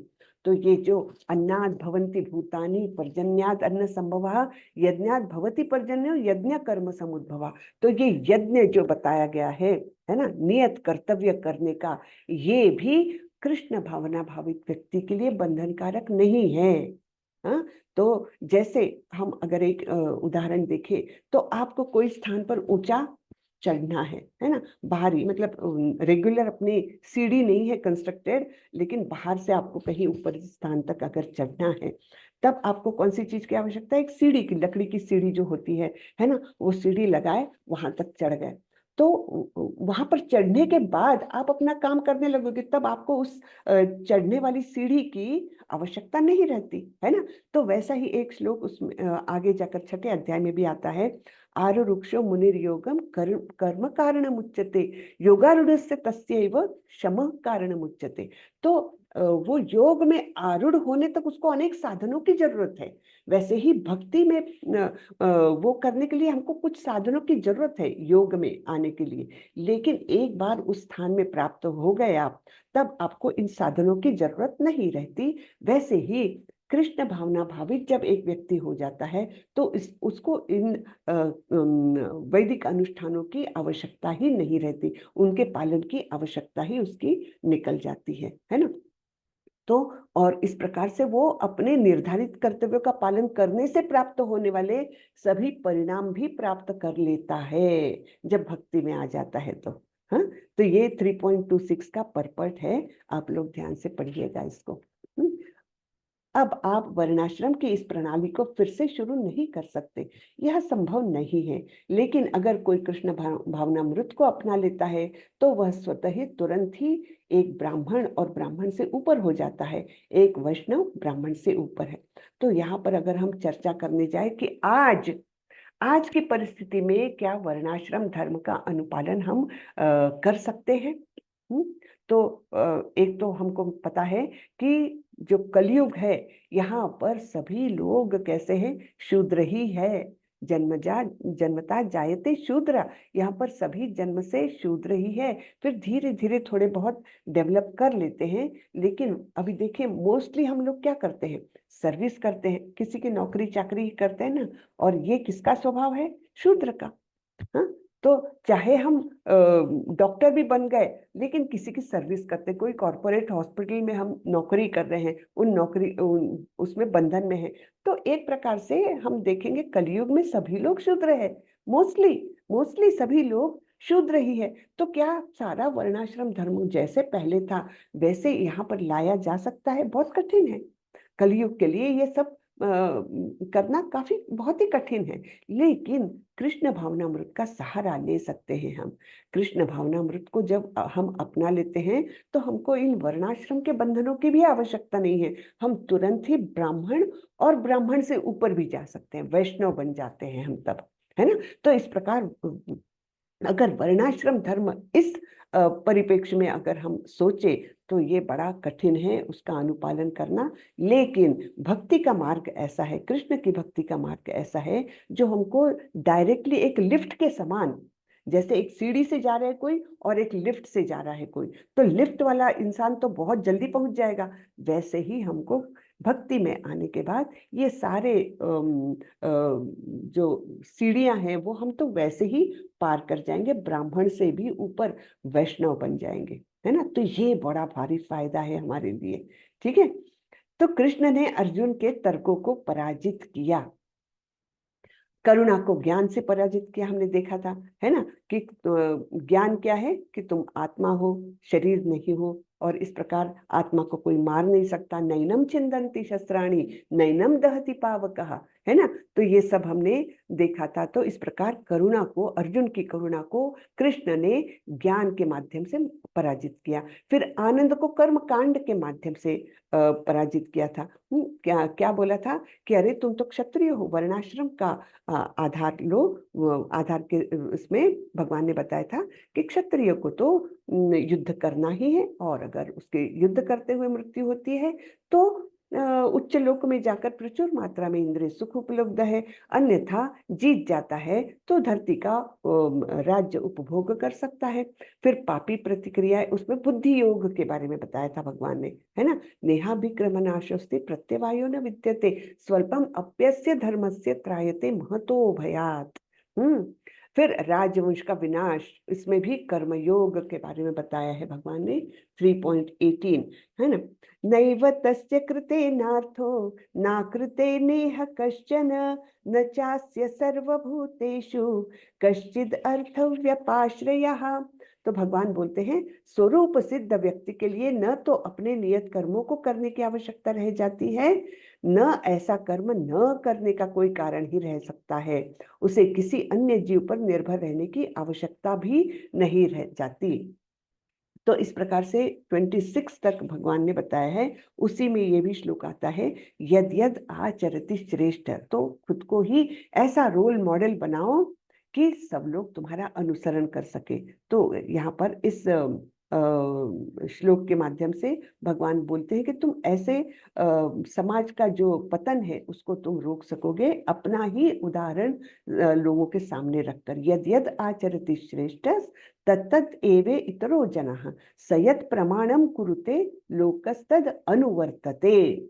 तो लोग तुम्हारा अनुसरण करेंगे अगर तुम एक आदर्श प्रस्तुत करोगे तो आदर्श प्रस्तुत करने के लिए हम देखते हैं, एक तो घर में माता पिता, है ना, फिर पाठशाला में जाता है तो गुरु, है ना, पाठशाला में जाता है, कॉलेज में जाता है तो गुरु, और ऑफिस में काम करने लगता है तो वहाँ का जो बॉस होगा, है ना, वो, और समाज के लिए समाज के नेता, ये लोगों का बहुत बड़ा रोल है। समाज किस डायरेक्शन में जाता है वो डिसाइड करने में, बराबर है ना। अगर घर में माँ बाप टीवी देखेंगे और बच्चों को बोलेंगे नहीं नहीं टीवी देखना बुरी बात है, तुम जाकर पढ़ो, तो कभी नहीं हो सकेगा। बच्चे क्या करेंगे, जो माँ बाप कर रहे हैं वही करेंगे। ऑफिस में भी हम देखते हैं, अगर बॉस आराम से 12 बजे आता है, उनको तो कोई टोकने वाला है नहीं, 12 बजे आता है तो उसके अधीनस्थ कर्मचारी भी आराम से 11:15, 11:30, 11:45 को जाएंगे, क्योंकि हमारा बॉस तो 12 बजे आता है ना। तो वैसे ही परिणाम हो जाता है। अगर बॉस ही 9 बजे आना चालू कर दे तो सारे कर्मचारी कैसे भी करके 8:45 तक तो ऑफिस पहुंचना ही है भैया, बॉस तो 9 बजे हाजिर हो जाते हैं। तो ऐसे फर्क हो जाता है। जो अनुसरण करने वाले हैं, जो निम्न स्तर के हैं, उन पर एकदम परिणाम हो जाता है। वैसे नेता अगर भ्रष्ट है तो सारा समाज उनका ही अनुसरण करते हैं, अरे वो तो इतना पैसा खा रहे तो हम क्यों नहीं खाए, है ना, ये रीति ही बन जाती है। लेकिन अगर उच्च पदस्थ लोग एक आदर्श प्रस्तुत करेंगे, अपने कैरेक्टर से, अपने वाणी से, बोली से, सबसे आदर्श प्रस्तुत करेंगे, तो समाज भी धीरे धीरे ही सही उनका अनुसरण करने लगता है। तो ये यद यद आचरति श्रेष्ठ, इस प्रकार तुम अपना आदर्श प्रस्तुत करो और समाज को पतन से बचाओ, ये भगवान बता रहे हैं। फिर एक आत्मज्ञानी व्यक्ति का अपने निर्धारित कर्तव्यों के निर्वहन में कोई उद्देश्य नहीं है और न ही उसके पास ऐसा कार्य न करने का कोई कारण है। तो खुद का ही उदाहरण देते हैं भगवान इसमें कि न मे पार्थास्ति कर्तव्यम त्रिषु लोकेषु किंचन नानवाप्तम अवाप्तव्यम वर्त एव च कर्मणि। हे पृथा पुत्र, तीनों लोकों में मेरे लिए कोई भी कर्म नियत नहीं है, ना मुझे किसी वस्तु का अभाव है और ना आवश्यकता ही है, तो भी मैं अपने नियत कर्म करने में तत्पर रहता हूँ। तो ये जो श्रेष्ठ स्थान पर लोग हैं उनके लिए ये बहुत आवश्यक है कि उनको आवश्यकता रहे ना रहे, लेकिन समाज को के सामने एक आदर्श प्रस्तुत करने के लिए उन्होंने अपने नियत कर्तव्य बहुत योग्य तरीके से करना चाहिए, अपना आचरण बहुत योग्य रखना चाहिए, अपना चरित्र बहुत साफ रखना चाहिए, है ना। तो इसलिए सामान्य रूप से लोगों को शिक्षित करने के लिए आपको अपना काम करना चाहिए। और आगे भगवान बोलते हैं, यदि ह्ययं न वर्तेयं जातु कर्मण्यतन्द्रितः मम वर्त्मानुवर्तन्ते मनुष्यः पार्थ सर्वशः। क्योंकि यदि मैं नियत कर्मों को सावधानी पूर्वक न करूं तो हे पार्थ, यह निश्चित है कि सारे मनुष्य मेरे पथ का ही अनुगमन करेंगे।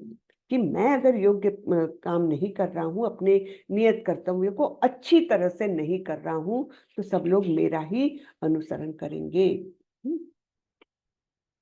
तो यहाँ पर वही श्लोक दिया है, यद यद आचरति श्रेष्ठ तत्तद्देवेतरो जनः स यत् प्रमाणं कुरुते लोकस्तद अनुवर्तते। महापुरुष जो भी कर्म करते हैं सामान्य मनुष्य उनका अनुसरण करते हैं और अनुकरणीय कृत्यों द्वारा वह जो भी मानक निर्धारित करता है, स्टैंडर्ड है ना, मानक यानी स्टैंडर्ड, एक स्टैंडर्ड सेट करते हैं श्रेष्ठ लोग, है ना, उसका पालन सारी दुनिया करती है।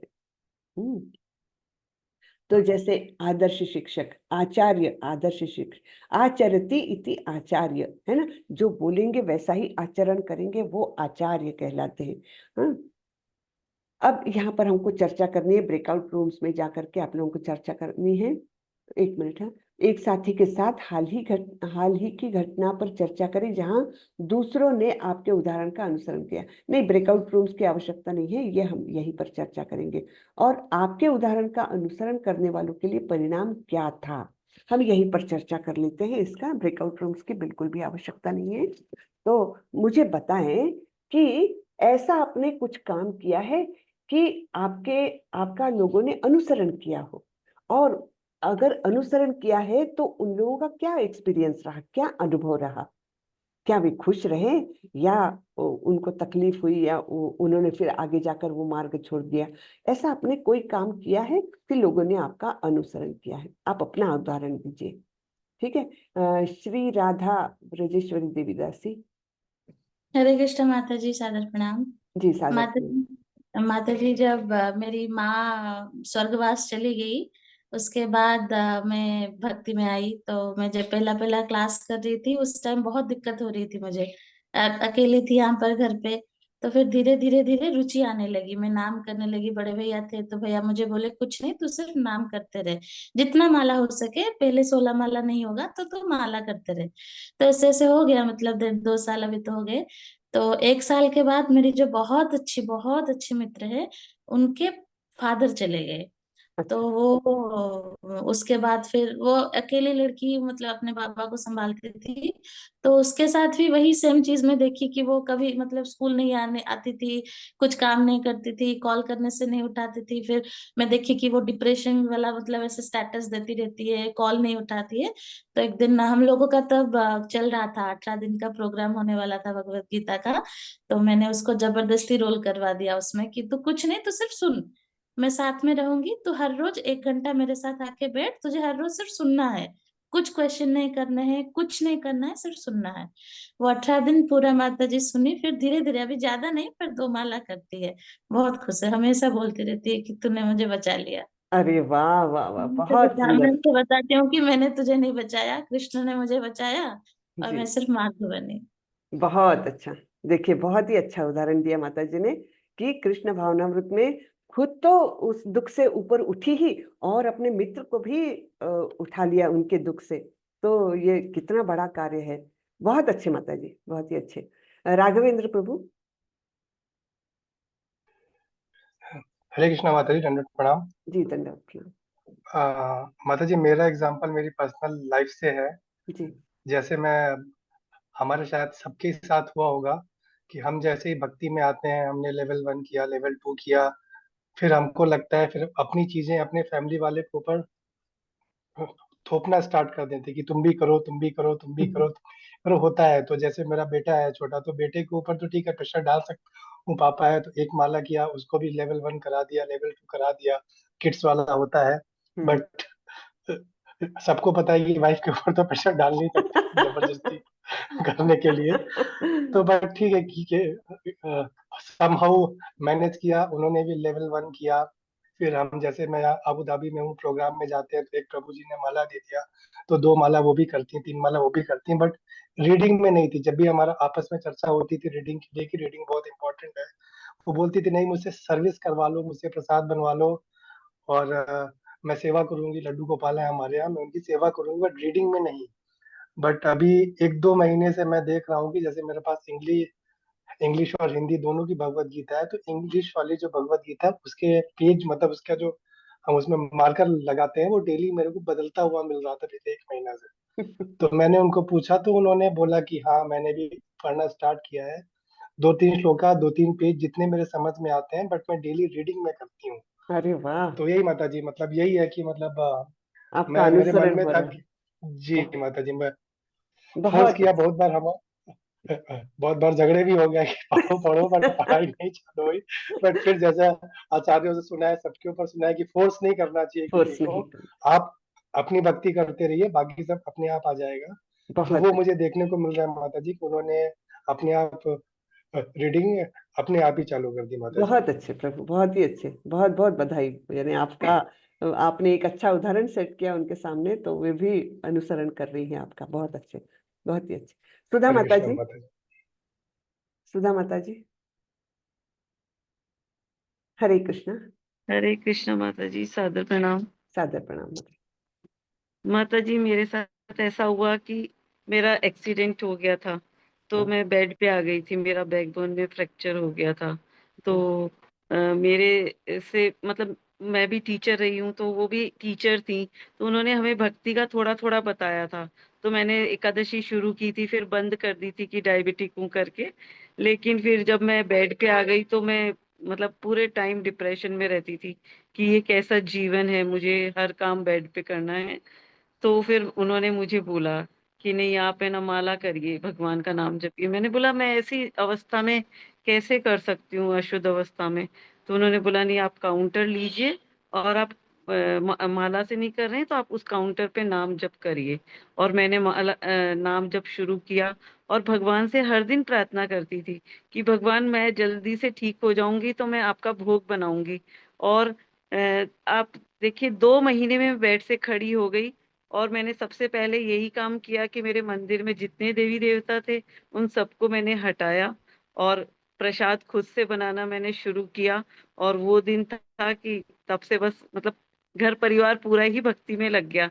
मैंने क्या बात बिल्कुल है। प्याज लहसुन वगैरह सब बंद कर दिया, और वाह बस आगे बढ़ते ही जा रहे हैं। अभी वाह लड्डू वाह वाह। गोपाल की अच्छी सेवा कर रहे हैं, बहुत अच्छे माता जी, मन को बहुत भोग बहुत ही लगता अच्छे। है। वाह वाह वाह। बहुत और अच्छा। माता जी मेरे परिवार में मेरी भाभियां और मेरे भाई, मेरी मम्मी पापा जो इतने बुजुर्ग हैं वो एकादशी कर रहे हैं।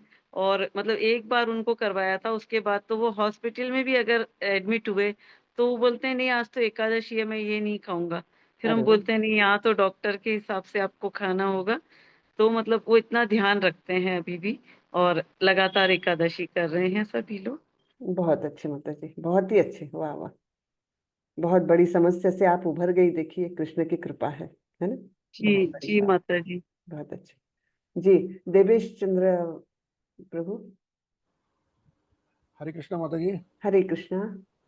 ये एक पर्सनल एक्सपीरियंस है। जी माता जी क्या है, क्या हमने अभी रिटायर्ड है, 10 साल पहले रिटायर किया। जी लेकिन जब हम नौकरी में था टाटा स्टील जमशेदपुर में, तो कंपनी का वहाँ पर फ्लैट में हम थे, और वो फ्लैट का चारों तरफ में जंगल झाड़ी था, जी लेकिन बाउंड्री के अंदर में था। हाँ तो हम देखते था क्या हर दिन मॉर्निंग में वो चारों तरफ जब मॉर्निंग वॉक में जाते थे, कोई कोई आदमी जो है फूल तोड़ के लेके आते थे पूजा के लिए। तो मेरा दिमाग में एक चीज़ आया, क्या ये क्यों ना इस बाउंड्री के अंदर में एक गार्डन बना दिया जाए, जिसमें लगेगा क्या गार्डन के अंदर में ये फ्लैट सब है।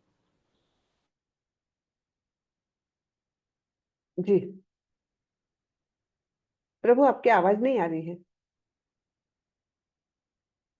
मुझे ही नहीं आ रही कि सबको नहीं आ रही है? जी माता जी, आवाज नहीं आ रही है। प्रभु जी, आपकी आवाज नहीं आ रही है। हाँ माता जी, वो हैंग हो गया, शायद उनका नेटवर्क चला गया, वो हैंग है माता जी। हाँ हाँ, हैंग हो गए। ठीक है, बाद में देवेश प्रभु से बाद में फिर से पूछते हैं। जी जी, इंद्रपालक दास प्रभु। हरे कृष्णा माता जी, दंडवत प्रणाम। हरे कृष्ण। मेरा एक एक्सपीरियंस हमारे फैमिली से ही है। जी मेरे साथ कोरोना पीरियड में मेरे बेटे और बहू दोनों साथ में रहते थे। वो जॉब में थे तो वर्क फ्रॉम होम चलता था। दोनों नॉन वेज खाते थे। तो जब मैं इस्कॉन से नहीं जोड़ा था, तब मैं एक आध बार बेटे को ये कहता था कि ये बैड हैबिट है, इसको छोड़ दो। तो वो कहते थे कि पापा एक ही मेरे अंदर कमी है, उसको तो बना रहने दो, एक ही मेरी रुचि है। लेकिन जब वो हमारे साथ घर में रहे और मेरे जप में करता था तो थोड़ा सा इतना आवाज़ जाती थी, कम से कम हमारे कमरों में बच्चों तक वो ध्वनि जाए। तो उसका परिणाम ये हुआ कि वो 23 दिसंबर में उनकी एनिवर्सरी आती है, वो उदयपुर विजिट करने, सेलिब्रेट करने गए। तो जो लौट के आए तो उन्होंने बताया कि मैंने नॉन वेज खाना छोड़ दिया है। अरे वाह। मैंने कहा ऐसा क्यों हुआ? बोले आपकी जो महामंत्र की ध्वनि थी हमारे कानों में पड़ती थी, तो उसने प्रेरित किया। तो हमने तय किया कि सेलिब्रेट करने आए तो मुझे बाध्य कर दिया उस ध्वनि ने, और दिव्य ध्वनि के कारण मैंने प्रण लिया कि आज से नॉन वेज नहीं खाऊंगा। तब से बंद कर दिया। क्या उनकी बात। उनकी वर्तमान में बेटी अभी छोटी है, 3.5 ईयर की है, और वो 2 साल की थी तब से ही हरे कृष्णा मंत्र का उच्चारण करती है, हमारे साथ मंदिर में बैठ जाती है। कई वाह। बार वो पूजा करती है, उसी तरह दंडवत प्रणाम करती है जिस अरे तरह वाह। मैं करता हूँ मंदिर में। और वो मुझे बोलती भी है, हरे कृष्णा प्रभु जी, दंडवत प्रणाम। अरे वाह वाह। बहुत अच्छे, बहुत अच्छे प्रभु। बहुत अच्छा, आनंद आया आपका अनुभव सुन के, बहुत अच्छा लगा। देखिए यानी कैसे आपने बोले बिना ही उन पर अपने आप असर हो गया हरे कृष्ण महामंत्र का। कितना, यानी ये कितना प्रभावशाली मंत्र है वाकई। तभी तो प्रभुपाद जी जब अमेरिका गए और कुछ भी तो नहीं किया उन्होंने, शुरुआत में केवल हरि कीर्तन बस, और वो उसी ध्वनि का परिणाम कि लोग उनसे जुड़ते गए। तो वाकई में ये हरे कृष्ण महामंत्र है ना, बहुत ही ज्यादा दिव्य है, बहुत ही कारगर है एकदम। लोगों के मन में परिवर्तन हो जाता है अपने आप ही, है ना। अब हम अपना ही अनुभव देखें तो हमें कितना परिवर्तन आया है। हम जब कृष्ण भावनामृत में आने के समय आए तब और आज की परिस्थिति, कितना अंतर आया है हम में, बहुत अंतर आया है ना। मानसिक स्थिति में सभी के आया है निश्चित रूप से। तो ये है तो बहुत ही दिव्य मंत्र। चलिए, बहुत अच्छा लगा आपका अनुभव सुनकर प्रभु, धन्यवाद। त्रिलोकनाथ प्रभु, आप अपना अनुभव साझा करेंगे? हरे कृष्णा। त्रिलोकनाथ प्रभु। जी, हरे कृष्णा माता जी। हरे कृष्णा जी। मैंने अपने बहुत ही नियर मित्र को जी जब एकादशी के व्रत का महात्म बताया जी तो उनकी आंख खुली। अरे, उनको ये भी नहीं पता कि एकादशी के दिन चावल नहीं खाना चाहिए, कम से कम इतना तो महापाप आप खा रहे हो। उसके बाद वो थोड़ा चौकन्ने हुए और फिर करीब 3 एकादशी पूर्व की बात है, इससे उन्होंने एकादशी व्रत भी रखना शुरू कर दिया और छोड़िए कि अब चावल तो कोई बातें नहीं है। एक बड़ा जो है स्वयं मैं कर रहा हूं, उसको मैंने, मेरे पास आए थे, बैठे थे, उनके साथ चर्चा किया और उन्होंने भी इसका अनुसरण करना शुरू कर दिया। बहुत अच्छी दूसरा, मैं ये बताना चाहता हूं कि हमारे गांव में, पैतृक गांव में सिद्धपीठ हनुमान मंदिर है, वहां भगवान का आराध्य देव का भी राम जानकी मंदिर है, सही। और उसके बाद हनुमत वाटिका हमने भगवान की, प्रभु की कृपा से करके 1 एकड़ में डेवलप हो रहा है। हरिशंकरी पौध, पाकर, पीपर।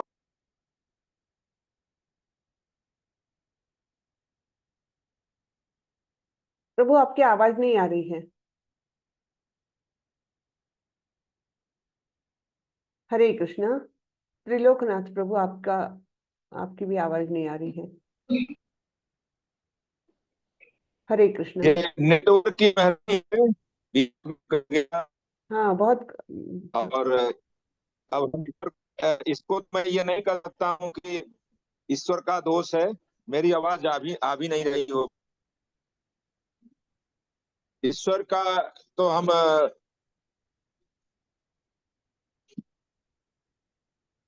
नहीं सुनाई दे रहा प्रभु जी, नहीं सुनाई दे रहा। ये नेटवर्क का प्रॉब्लम है। कोई बात मैं नहीं, इसको तो मैं नहीं कर सकता हूँ कि ये दैवी प्रकोप है या ईश्वर की ऐसी कोई प्रेरणा हो गई कि हाँ मेरा तार आपसे घट गया या बंद हो गया, हाँ बल्कि ये वर्तमान में तकनीकी जो हाँ समस्याएं आती हैं भौतिक संसार हाँ, की, जी जी उसकी वजह से हम और आप कट गए थे। जी जी मैं जी। कह रहा था, मैं जोड़ रहा था कि हनुमत वाटिका में हम लोगों ने नवग्रह वाटिका, पंचवटी और हरिशंकरी पौध का जब वहां पर हमने शुरू किया और यह कह करके कि भाई जन्म के दिन आप आइए यहाँ पेड़ लगाइए, या आपके घर में कोई मृत्यु होती है तो पेड़ लगाइए, तो कम से कम 4 जोड़े लोग जो है शादी वाले आए और वहां पेड़ लगाना शुरू किया और एक सुंदर वाटिका बन करके आगे बढ़ रही है। अभी हम लोग जुलाई में और तेजी से सघन वाटिका लगाएंगे।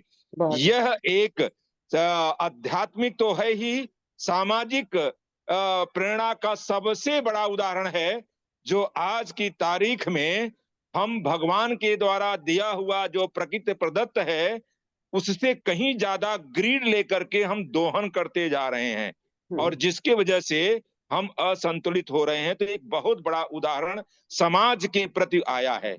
और जब कोई संकल्प लेकर के काम आगे बढ़ते हैं कि भैया ये सेवा है, करना है, तो फिर मुझे कहने की जरूरत नहीं पड़ती है कि मंदिर में शरबत की सेवा शुरू हो गई है तो होड़ लगती है, भैया आप मेरा नंबर लगा दीजिए, मेरा नंबर लगा दीजिए, मेरा नंबर लगा दीजिए। इस तरह की प्रेरणा समाज में बहुत तेजी से होती है। कोई तो शुरुआत करे, शुरुआत अगर हम करते हैं तो उसका समाज पर इम्पैक्ट पड़ता है। और अगर हम माला का जप कर रहे हैं तो हमारे साथ जो लगे हुए वाकर हैं, एक्स प्रिंसिपल हैं, डायरेक्टर हैं, शिक्षाविद हैं, आईएएस और पीसीएस हैं, मैं उनके साथ चर्चा करता हूं कि भाई 4:30 बजे मैं मंगला आरती तो अपने घर में मंदिर में नहीं ले सकता हूं, तो मैं शुरू कर देता हूं रास्ते में ही। क्या करूं भाई, अब मेरा एक इस्कॉन से जुड़ा हुआ हूं, थोड़ा सा हम भी इसमें जुड़े हुए हैं, तो मेरे लिए है ये एक नियामक में कि मंगला आरती लेना चाहिए। तो मैंने जब लगाया तो चौके लोग, अरे वाह ये तो बड़ी अच्छी चीज है। फिर एक ने कहा कि मैं बॉम्बे गया था, वहां हरे कृष्णा का बड़ा जबरदस्त कार्यक्रम था, एक मेरे गांव का ही अच्छा लड़का बहुत तेजी से जंप करके आगे बढ़ा, फिर कहां से कहां पहुंच गया। खैर उसके भौतिक संसार में नहीं जाते हैं, लेकिन हमारे बीच के जो समाज के लोग हैं वो भी बहुत तेजी से चौंके कि ये क्या चीज है, और उसके प्रति आकर्षित हुए हैं। हरे कृष्णा माता जी। हरे कृष्ण। धन्यवाद प्रभु, आपने अच्छी शेयर किया आपके अनुभव। धन्यवाद, बहुत धन्यवाद। पुष्पा माता जी, चलिए हम फटाफट हरे लेके कृष्ण। जाएंगे। हरे जी कृष्ण माता जी। जी माता जी, मेरा एक अनुभव ये है कि मेरे घर में मेरी मेड आती है सुबह काम के लिए। तो वो जब मेरे यहाँ पे आई, अभी 1.5-2 साल ही हुआ है उसको मेरे को ज्वाइन किए हुए। तो पहले उसको नहीं मालूम था कि हम लोग पूजा पाठ वगैरह भी कर रहे हैं सुबह, क्योंकि मंगल आरती करते हैं तो उसके बर्तन, पूजा फूल वगैरह जो पहले दिन के होते हैं वो अलग से होते हैं साइड में कहीं पे रखे हुए। तो धीरे धीरे करके हमको ऑब्जर्व करती गई और पूछती गई कि दीदी ये क्या है, ये क्या है करके। तो मैंने उसको बताया कि हम लोग जब करते हैं, ये करते हैं, वो करते हैं। और अब उसने क्या किया, वृंदावन से जा करके किसी से अपने लिए लड्डू गोपाल जी मंगाए हैं, अपने घर में नॉनवेज खाना वाना सब बंद कर दिया है। अरे वाह। और हाँ, और साथ में मैंने उसको एकादशी व्रत रखने के लिए बोला, क्योंकि जिस दिन एकादशी होती है तो घर में खाना तो बनता नहीं है सवेरे जल्दी, इतना सब कुछ बर्तन भी नहीं होते हैं। दीदी खाना क्यों नहीं बनाया आज? तो मैंने बोला कि आज हमारा एकादशी का व्रत है और भगवान जी के लिए मैं कभी कुछ छोटा मोटा भोग बना देती हूँ, तो वो भोग ऑफर कर देते हैं, वो भी हम लोग साइड में रख देते हैं। तो अब वो भी खुद भी एकादशी रखना शुरू कर दी है माता जी। वाह, बहुत अच्छे। देखिए कितना प्रभावशाली है ये सब मतलब भक्ति वाकई इतनी प्रभावशाली है, बहुत ही अच्छे। और मैं एक बात शेयर करना चाहूंगी सभी से। ऐसे जो जो भी मेड सर्वेंट्स या कोई भी आता है ना अपने घर में, तो हमने उनको हरे कृष्णा करके ग्रीट करना चाहिए। तो वो भी अनायास ही हरे कृष्णा बोलने लग जाते हैं वो लोग भी। मैंने ऐसा चालू किया, और मेरे घर में जो भी आता है, जो भी मुझसे मिलता है, हमारे कॉलोनी के लोग सब लोग हरे कृष्णा बोलते हैं। तो चलो उनके मुख से कृष्ण का नाम तो निकल रहा है, बहुत अच्छी बात है ये, है ना। तो ये सब हम कर सकते हैं। आपका भी उदाहरण बहुत ही अच्छा था माता जी, धन्यवाद, बहुत बहुत धन्यवाद। तो हमने क्या करना चाहिए, और ये हमारे मेड सर्वेंट्स वगैरह आते हैं ना घर में, उनको प्रसाद जरूर खिलाना चाहिए। थोड़ा सा ही सही, एक फल का टुकड़ा ही सही, या ऐसे थोड़ा सा तो प्रसाद खिलाना चाहिए। तो ये प्रसाद इतना महान होता है, इससे हमारे अंतरंग में बहुत शुद्धिकरण होते जाता है, बहुत शुद्धि होती है।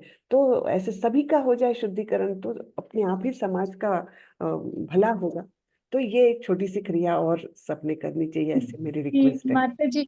माता जी एक चीज और मैं बताना चाहती हूँ। मैं उसको प्रसाद देती थी, क्योंकि हम सुबह ब्रेकफास्ट करते हैं तो अच्छा नहीं लगता कोई हमारे साथ काम कर रहे हैं, तो उसको मैं ऑफर करती थी। तो मना भी करती थी, मैं बोलती थी भगवान का प्रसाद है, आप ले लो। तो हो सकता है उसकी वजह से उसके हृदय में धीरे धीरे करके परिवर्तन आया जी हो। जी जी, बहुत फर्क पड़ता है उससे। बहुत अच्छे माता जी, धन्यवाद, बहुत अच्छे। हरे कृष्ण माता जी। जितेंद्र, माता एक मिनट, हाँ माता जी मैं आती हूँ आपके पास। जितेंद्र प्रभु। जी हरे कृष्णा माता जी। हरे माता जी मेरा रिसेंट का घटना मैं आपको सुना रहा हूँ माता जी। जी जैसे कि जनरली लोग हैं कि अभी हम लोग इस्कॉन से जुड़ गए हैं तो सिर्फ हरे कृष्णा जप करना है माता जी। लेकिन शुरू से जैसे हम लोग हर एक मंदिर घूमते आए हैं, ठीक है माता जी। मेरा क्या है कि मैं माता जी के जैसे हरे कृष्णा तो करता हूँ, माता जी के भी मंदिर जाता हूँ। मैं पहले पटना में रहता था, अभी बेगूसराय आ गया हूँ। तो यहाँ पे जो माता जी के मंदिर हैं, वहाँ पे एक पंडित जी, वो मैंने शुरू से वो है, जब से मंदिर ओपनिंग हुआ 11 साल से है माता जी वो उस मंदिर में। तो अभी क्या है कि हम लोग गीता जैसे पढ़ लिए हैं, अध्याय ये श्लोक में वर्णन है कि सर्व धर्म को त्याग के हमारे ही शरण में आ जाओ। तो एक दिन माता जी पंडित जी से बकझक हो गया। पंडित जी शिव जी के बहुत बड़े भक्त हैं। हम बोले देखिए कृष्ण से बड़ा कोई नहीं है, विष्णु से कुछ नहीं होता। इसी बात पे 5-10 मिनट हॉट टॉक हो गया माता जी। हो गया माता जी, ठीक है। अब अभी क्या हुआ है कि 10-15 दिन पहले पंडित जी को मंदिर से निकाल दिया गया माता जी, जबकि वो 11 साल से थे वहां पे। अब दूसरे पंडित जी आ गए हैं वो उस मंदिर में। जी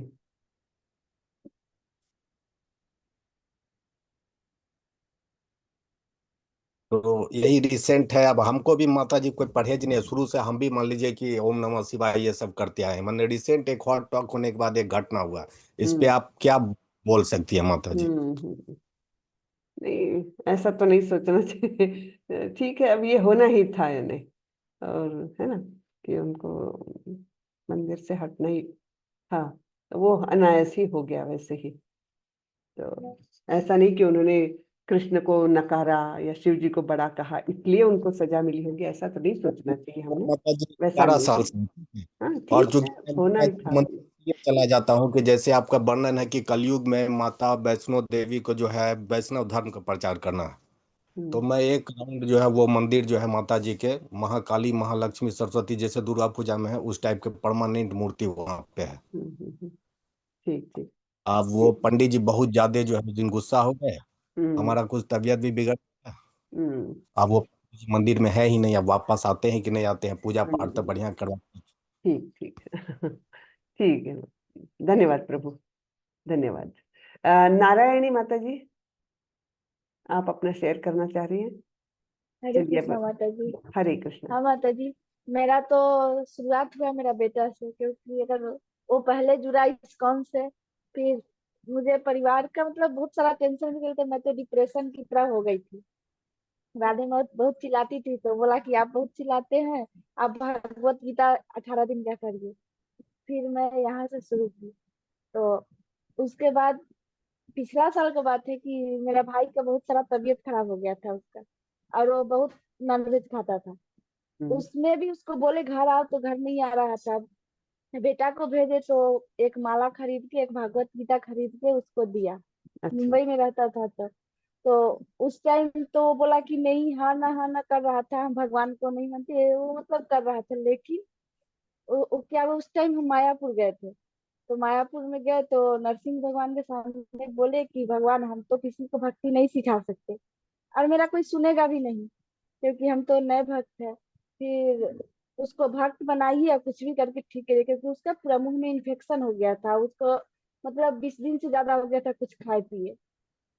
तो मेरा बहुत सही हुआ। उसके बाद भगवान को बोले, उसी दिन वो गाँव आया, और उसका बाद उसका मतलब 5-6 दिन में बहुत सारा आराम हो गया, और उसके बाद से वो खाना छोड़ दिया। और अभी वो मुंबई में रहता है, खारघर इस्कॉन जाता है, और सभी एकादशी करता है, सब कुछ करता है नियम बहुत से। अच्छे देखिए कैसे। और उसका जो, देखिए माता जी, और उसका जो बेटा है 4 साल का भतीजा मेरा, उसको अगर जबरदस्ती भी घर में कोई खिलाते हैं तो वो बोलता है कि नहीं खाएंगे। वेरी वो गुड। पेट में जाके बोलेगा, वो जो मुर्गा है बोलेगा पेट में, वो नहीं खाता है जितना भी बोले। और हम शुरू से उसको बोलते थे हरे कृष्णा, तो वो मुझको फोन पर ही देख के बोलता था, पूरा जी बोल रही है हरे कृष्णा हरे कृष्णा। जब भी फोन करेंगे तो बोलता है, और उसको जितना भी लोग जिद करता है वो नहीं खाता है। जी जी जी, बहुत अच्छी बात है, बहुत अच्छी, धन्यवाद माता जी। जी, अब अंतिम लेते हैं परवेश प्रभु का। परवेश प्रभु, आप। हरे कृष्णा माता जी, दंडों प्रणाम। धन्यवाद, प्रणाम प्रभु। माता जी, जब से मैं एस्कॉन में जुड़ा हूँ और भक्तों से जुड़ा हूँ, मतलब मेरा जो जीवन है, मतलब प्रभु जी ने दिया है, भगवान ने दिया, वो बिल्कुल ही चेंज हो गया। स्टार्टिंग में जब मैंने एस्कॉन ज्वाइन किया तो मैं मतलब ज़्यादा नहीं 4-5 माला करता था, और एक बार प्रभु जी ने मेरे को भक्ति वृक्षा क्लास में जो हमारी मंदिर में होती है, उन्होंने पूछ लिया आप कितनी माला करते हैं। तो मैंने गलती से झूठ बोल दिया, प्रभु जी मैं 16 माला करता हूँ। परंतु रात को मेरे को अंदर से बड़ा, मतलब अंदर से बड़ा बेकार लगा कि मैंने ऐसे कैसे बोल दिया। पर उस दिन के बाद मैंने मिनिमम 16 माला तो कर दिया, उसके बाद करते करते आज मैं 31 माला तक पहुंच गया माता जी। बहुत अच्छे, वाह वाह वाह, बहुत उसके अच्छे। बाद उसके बाद माता जी 2-2.5 साल पहले, वैसे कौन तो यहाँ वृंदावन तो जाते ही रहते हैं हम लोग, ऐसा नहीं है, पास में रहता दिल्ली के आसपास। तो वृंदावन गए, हमारी मैं माता जी बोली, मैडम बोली कि एक बड़ा लड्डू गोपाल बड़ा ले लेते हैं, घर में छोटा है गोपाल, मैं ठीक है देख लेते हैं। तो माता जी अपना लड्डू गोपाल को, लेडीज लोगों की आदत होती है ये देखना वो देखना, तो उन्होंने कहा ये ले लेते हैं। फिर मेरा मन किया, जो लड्डू गोपाल की तरफ मेरा मन गया, और वो मेरे को देख रहा था, और मेरे को मेरा भाव, उसका भाव और मेरा भाव दोनों को मिल गया, और वो बोल रहा है कि बाबा मैं तुम्हारे साथ घर चलूंगा अपने। अच्छा। तो मैंने दुकानदार को बोला ये लड्डू गोपाल पैक कर दीजिए, और उससे कोई पैसे का कोई आर्गुमेंट नहीं होगा, मैडम को बोल दिया, उसने जो बोला लिया है। उसके बाद मैं तो माता जी कहना नहीं चाहिए, मैं तो उसका होके ही रह गया। अब मैं हम्म सब उसी की सेवा में रहता हूँ, सुबह 4 बजे उठता हूँ, खाना पीना उसी के साथ करता हूँ ना। सब पहले मैं स्नान करूंगा, फिर उसको स्नान कराऊंगा, उसका ड्रेस सिलूंगा खुद अपना। मतलब महीने में 1 या 2 ड्रेस यदि मैं नहीं सिलूं तो मेरा मन खराब हो जाता है। शुरू में मैं दुकान से ड्रेस लेके आया था, वो दुकान ड्रेस खराब हो जाती है मतलब, इसलिए मैं ड्रेस भी गोपाल की खुद ही सिलता हूँ। मेरे को अच्छा लगता है, आनंद मिलता है। और बहुत जो प्रसाद मैं भगवान को अर्पित करता हूँ, वो जहाँ पे हम काम करते हैं वहीं पर जितने भी भक्त लोग होते हैं उनको डिस्ट्रीब्यूट कर देता हूँ। और फिर उसके बाद जो बचता है मैं खाता हूँ। और मेरा डेली चर्या क्या होता है, मेरे को जितने भी मतलब जीवात्मा मिलती हैं, मतलब सुबह से शाम तक सभी को मैं हरे कृष्णा कहता हूँ। और सभी के अंदर भगवान का वास देखता हूँ। और यदि किसी की गलती होती है तो उसको क्षमा करने की कोशिश करता हूँ। क्रोधित कभी नहीं होता माता जी। हरे बहुत कृष्ण। अच्छे, बहुत अच्छे, बहुत अच्छे। सबने शेयर किए अपने अपने अनुभव। बहुत धन्यवाद। श्रीदेवी माता जी, आप कुछ बोलना चाह रही थी उस समय। जी हरे कृष्णा माता जी। हाँ। वही माता जी जो बोल रही थी, मैं वही बता रही थी कि मेरा एक्सपीरियंस बहुत अच्छा रहा है। 2 साल हो गया स्कूल में। जब नया नया मैं जाके सबको हरे कृष्णा बोलती थी तो मुझे ऐसे देखते थे कि मैं कहीं दूसरे प्लानिट से आ गई हूँ। सब कोई गुड मॉर्निंग और मैं हरे कृष्णा बोलती थी। हाँ। अभी 2 साल के बाद ये हाल है कि मैनेजर से लेके स्टूडेंट तक सब कोई मुझे हरे कृष्णा बोलता है। और वेरी मेरा नाम गुड। है हरे कृष्णा मैडम। चलिए, बहुत अच्छे। बहुत आनंद आया आप सबके अनुभव सुन करके। और सबने एक दूसरे के अनुभव सुने हैं तो सभी को एक दूसरे से इंस्पिरेशन लेना चाहिए कि कैसे उन्होंने कुछ लोगों को प्रेरित किया है। तो बहुत अच्छा रहा ये सब। तो राजा या राज्य के कार्यकारी प्रमुख, पिता और स्कूल शिक्षक सभी को सामान्य रूप से निर्दोष लोगों के स्वाभाविक नेता माना जाता है। ये हमने चर्चा की है कि किस प्रकार उनका अनुसरण लोग करते हैं, तो इसलिए उनको अच्छा ही आदर्श रखना चाहिए। ये भी पढ़ लिया था हमने ना।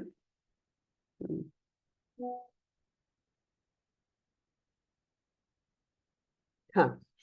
उत्सिदेयुरिमे लोका न कुर्यान् कर्म चेदहं संकरस्य च कर्ता स्याम् उपहन्यामि मा प्रजः। यदि मैंने निर्धारित कर्तव्यों का पालन नहीं किया तो ये सभी संसार नष्ट हो जाएंगे। मैं अवांछित आबादी पैदा करने का कारण बनूंगा, है ना। तो भगवान बता रहे हैं कि क्यों मैं भी अपने नियत कर्तव्य करता हूँ जबकि इसकी कोई आवश्यकता नहीं है। तो ये कि मैं अवांछित आबादी पैदा करने का कारण नहीं बनना चाहता, है ना। अब यहाँ पर एक बड़ा सुंदर प्रश्न अर्जुन का आता है। अर्जुन क्या पूछ रहे हैं? ये सब सुना अर्जुन ने कि हाँ ऐसे करना चाहिए, कर्म करना चाहिए, ऐसे करना चाहिए, सब सुना। लेकिन अर्जुन के मन में ये शंका आई जो हमारे सभी के मन में आनी चाहिए। तो अर्जुन बोल रहे हैं, अथ केन प्रयुक्तोऽयं पापं चरति पुरुषः अनिच्छन्नपि वार्ष्णेय बलादिव नियोजितः। अर्जुन ने कहा, हे वृष्णि के वंशज, किसी व्यक्ति को अनिच्छा से भी पाप कर्मों के लिए क्या प्रेरित किया जाता है, जैसे कि बल द्वारा किया गया हो। तो ऐसा क्या है कि जो फोर्सफुली हमको पाप कर्म करने में लगा देता है? तो भगवान बोलते हैं ऐसा वही है। कौन? काम एष क्रोध एष रजोगुण समुद्भवः महाशनो महापाप्मा विद्येन इह वैरिणम। तो ये नित्य वैरिण, वैरी कौन है? वैरी यानी शत्रु। तो ये कौन है? ये है काम। हाँ, तो आपको जो श्लोक और तात्पर्य दिया गया है वो पढ़ो। कृष्ण के वासना के विश्लेषण से सामान्य सिद्धांतों पर चर्चा करें और उनकी पहचान करें। संगत संस्कृत शब्दों वाक्यांशों की पहचान करें। पहचाने गए सिद्धांतों और वाक्यांशों को सूचीबद्ध करें। ठीक है, हम ये सभी कुछ करते हैं अभी। तो भगवान यहाँ बताते हैं कि काम एष क्रोध एष, तो ये है रजोगुण से उत्पन्न होने वाला काम जो तुमको ऐसे पाप कर्म में प्रेरित करता है। और काम के पीछे पीछे कौन आता है? क्रोध। तो काम तो है रजोगुण में, क्रोध है तमोगुण में। तो ये तुमको प्रेरित करते हैं कि तुम पाप कर्म में उद्यत हो जाओ। हाँ, और अब ये काम आया कहाँ से? अब सब कुछ तो भगवान से ही निर्माण है, तो ये बुराइयां आई कहाँ से? तो ये बुराइयां कैसी आई है? भगवान के धाम में तो प्रेम है, और वो जब हमारे भौतिक जगत में आया तो जैसे दूध का दही बन जाता है वैसे ये प्रेम का बन गया काम। ठीक है ना। तो हमारे यहाँ ये विकृत स्वरूप हो गया प्रेम का। हमारे यहाँ भौतिक जगत में प्रेम है ही नहीं, ऐसे भगवान स्वयं बोलते हैं, प्रेम यहाँ है नहीं। हाँ, प्रेम है आध्यात्मिक जगत में, यहाँ पर है काम। तो आत्मेंद्रिय तृप्ति वांछा तारा नाम काम। हाँ, यानी हमारी इंद्रिय तृप्ति की इच्छा रखना वो काम है, और कृष्णेंद्रिय तृप्ति वांछा धरे प्रेम नाम। ठीक है, तो जब हम कृष्ण की तृप्ति के लिए कोई भी इच्छा करते हैं वो बुराई में नहीं आती, हाँ, तो वो प्रेम कहलाती है, तारा धरे प्रेम नाम।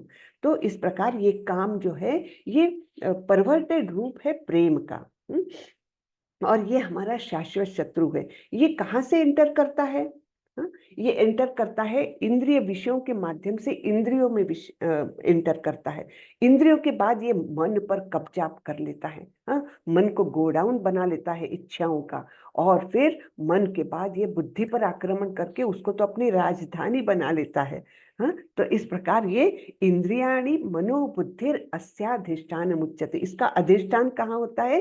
इंद्रिय, मन और बुद्धि, यहाँ पर इसका निवास स्थान होता है। बुद्धि पर जब आक्रमण हो गया तो समझो राजधानी बना ली उसने, और फिर जब बुद्धि भ्रमिष्ट हो जाती, बुद्धि इस काम वासना से एकदम पूरी तरह से उनके कब्जे में चली गई, तब आत्मा भी इससे प्रभावित होती है, क्योंकि आत्मा ये बुद्धि के निकट पड़ोसन है। ये शब्द वापरा है प्रभुपाद जी ने, क्या है? आत्मा बुद्धि की निकट पड़ोसन है, और जब काम का प्रभाव बुद्धि पर ज्यादा हो जाता है तब ये आत्मा भी प्रभावित होती है। फिर आत्मा कैसे प्रभावित होती है? तो उसमें अहंकार उत्पन्न होता है, मिथ्या अहंकार, यानी देहात्म बुद्धि का वर्चस्व होने लगता है।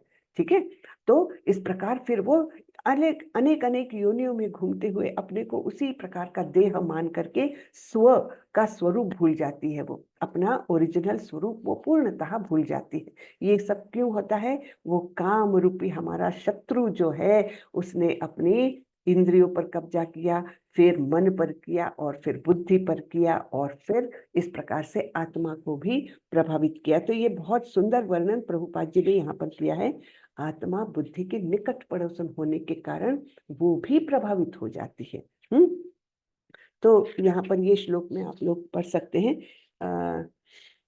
इंद्रियाणि मनोबुद्धिर अस्याधिष्ठान मुच्यते एतैर्विमोहयत्येष, कहाँ है वो, कौन से नंबर का है? ये नंबर का 40वें नंबर का है श्लोक है।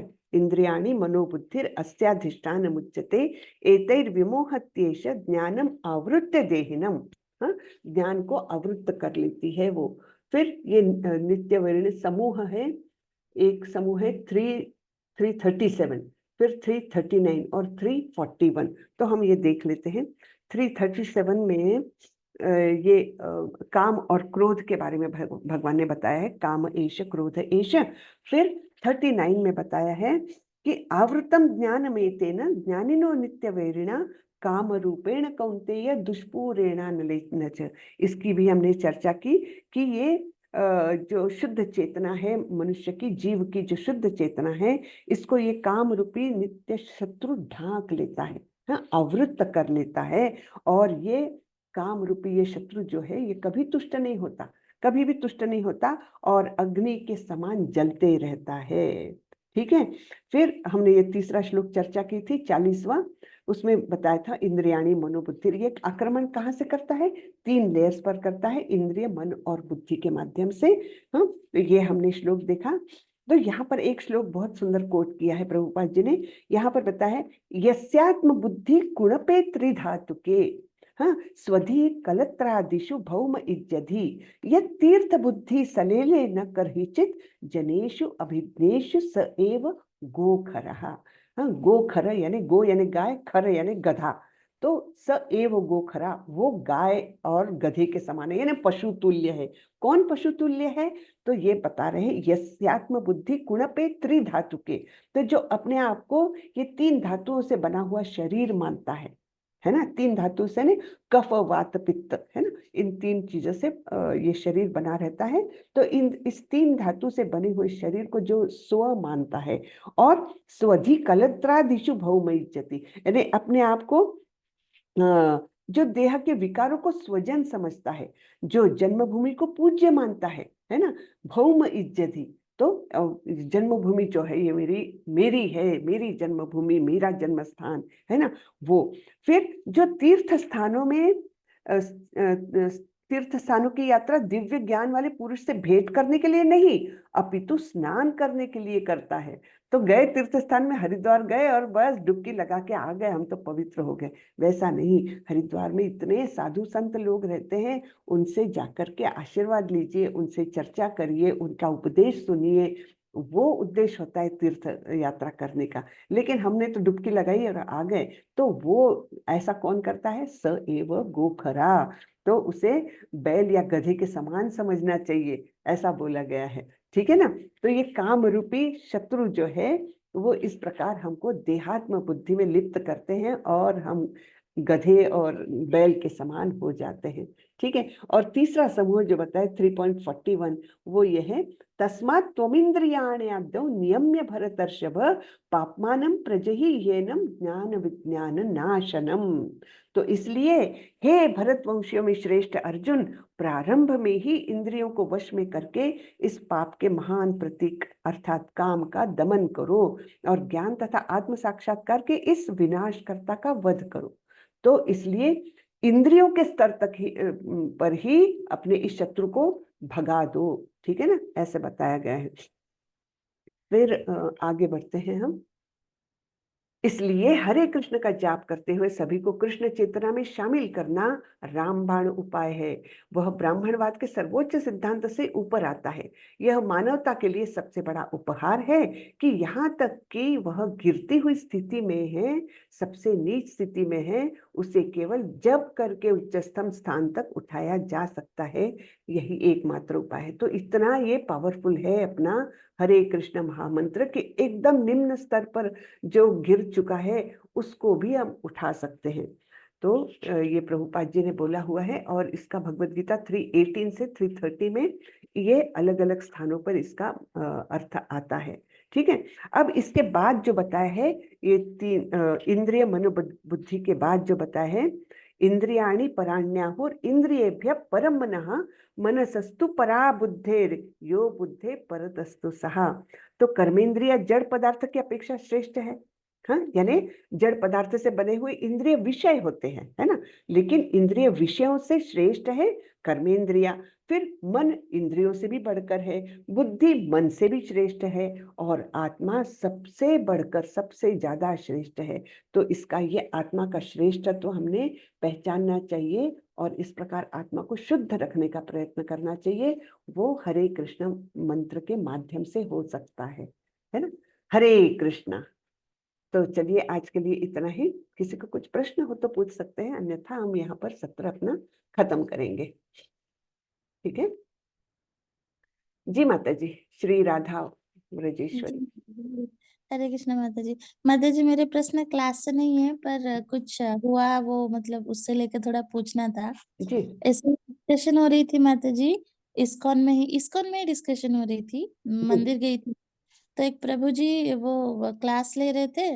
उन्होंने बोला कि जो भक्त है मतलब फॉरेनर्स है उनको 16 माला बोला गया है, पर जो इंडियन है क्योंकि हम लोग भारत में है तो हमें 32 या 64 माला करना चाहिए, पर दिन में तो हो नहीं पाता उतना। तो मैं अभी अभी ना नाम निष्ठादास प्रभु जी ने इस पर काफी चर्चा की थी, है ना? वो चीज शायद आपने सुना भी होगा उस दिन।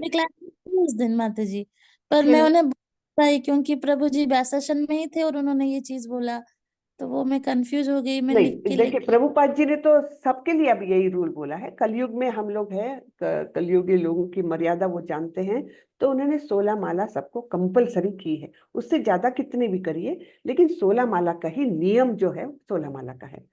उस दिन नाम निष्ठादास प्रभु जी ने एकदम क्लियरली ये बताया है ना? माता जी तो उसमें कोई कंफ्यूजन रखना ही नहीं, क्योंकि प्रभुपाद जी के निर्देश बहुत स्पष्ट है और नाम निष्ठादास प्रभु जी बहुत स्टडी करने के बाद वो एकदम क्लियरली हमको बताते हैं। तो इसलिए 16 माला का वो निर्धारण है हमारे लिए।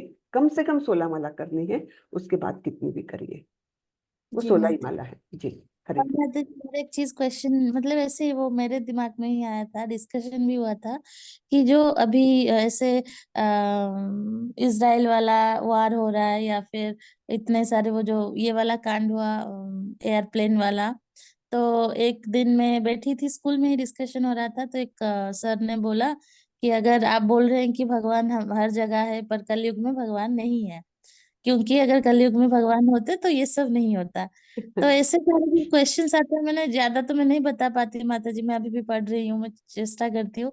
तो ऐसे क्वेश्चंस को कैसे मतलब उत्तर दे सके माता जी? देखिए, ये सब जो है एक्यूमुलेटेड हमारे अनेक जन्मों के जो है वो कर्म के परिणाम, हमको कर्म फल जो जिसको कहते हैं, वो अभी हमको देखने को मिल रहे हैं। क्योंकि अभी ये कलयुग प्रारंभ हो चुका है, 5000 वर्ष बीत चुके हैं।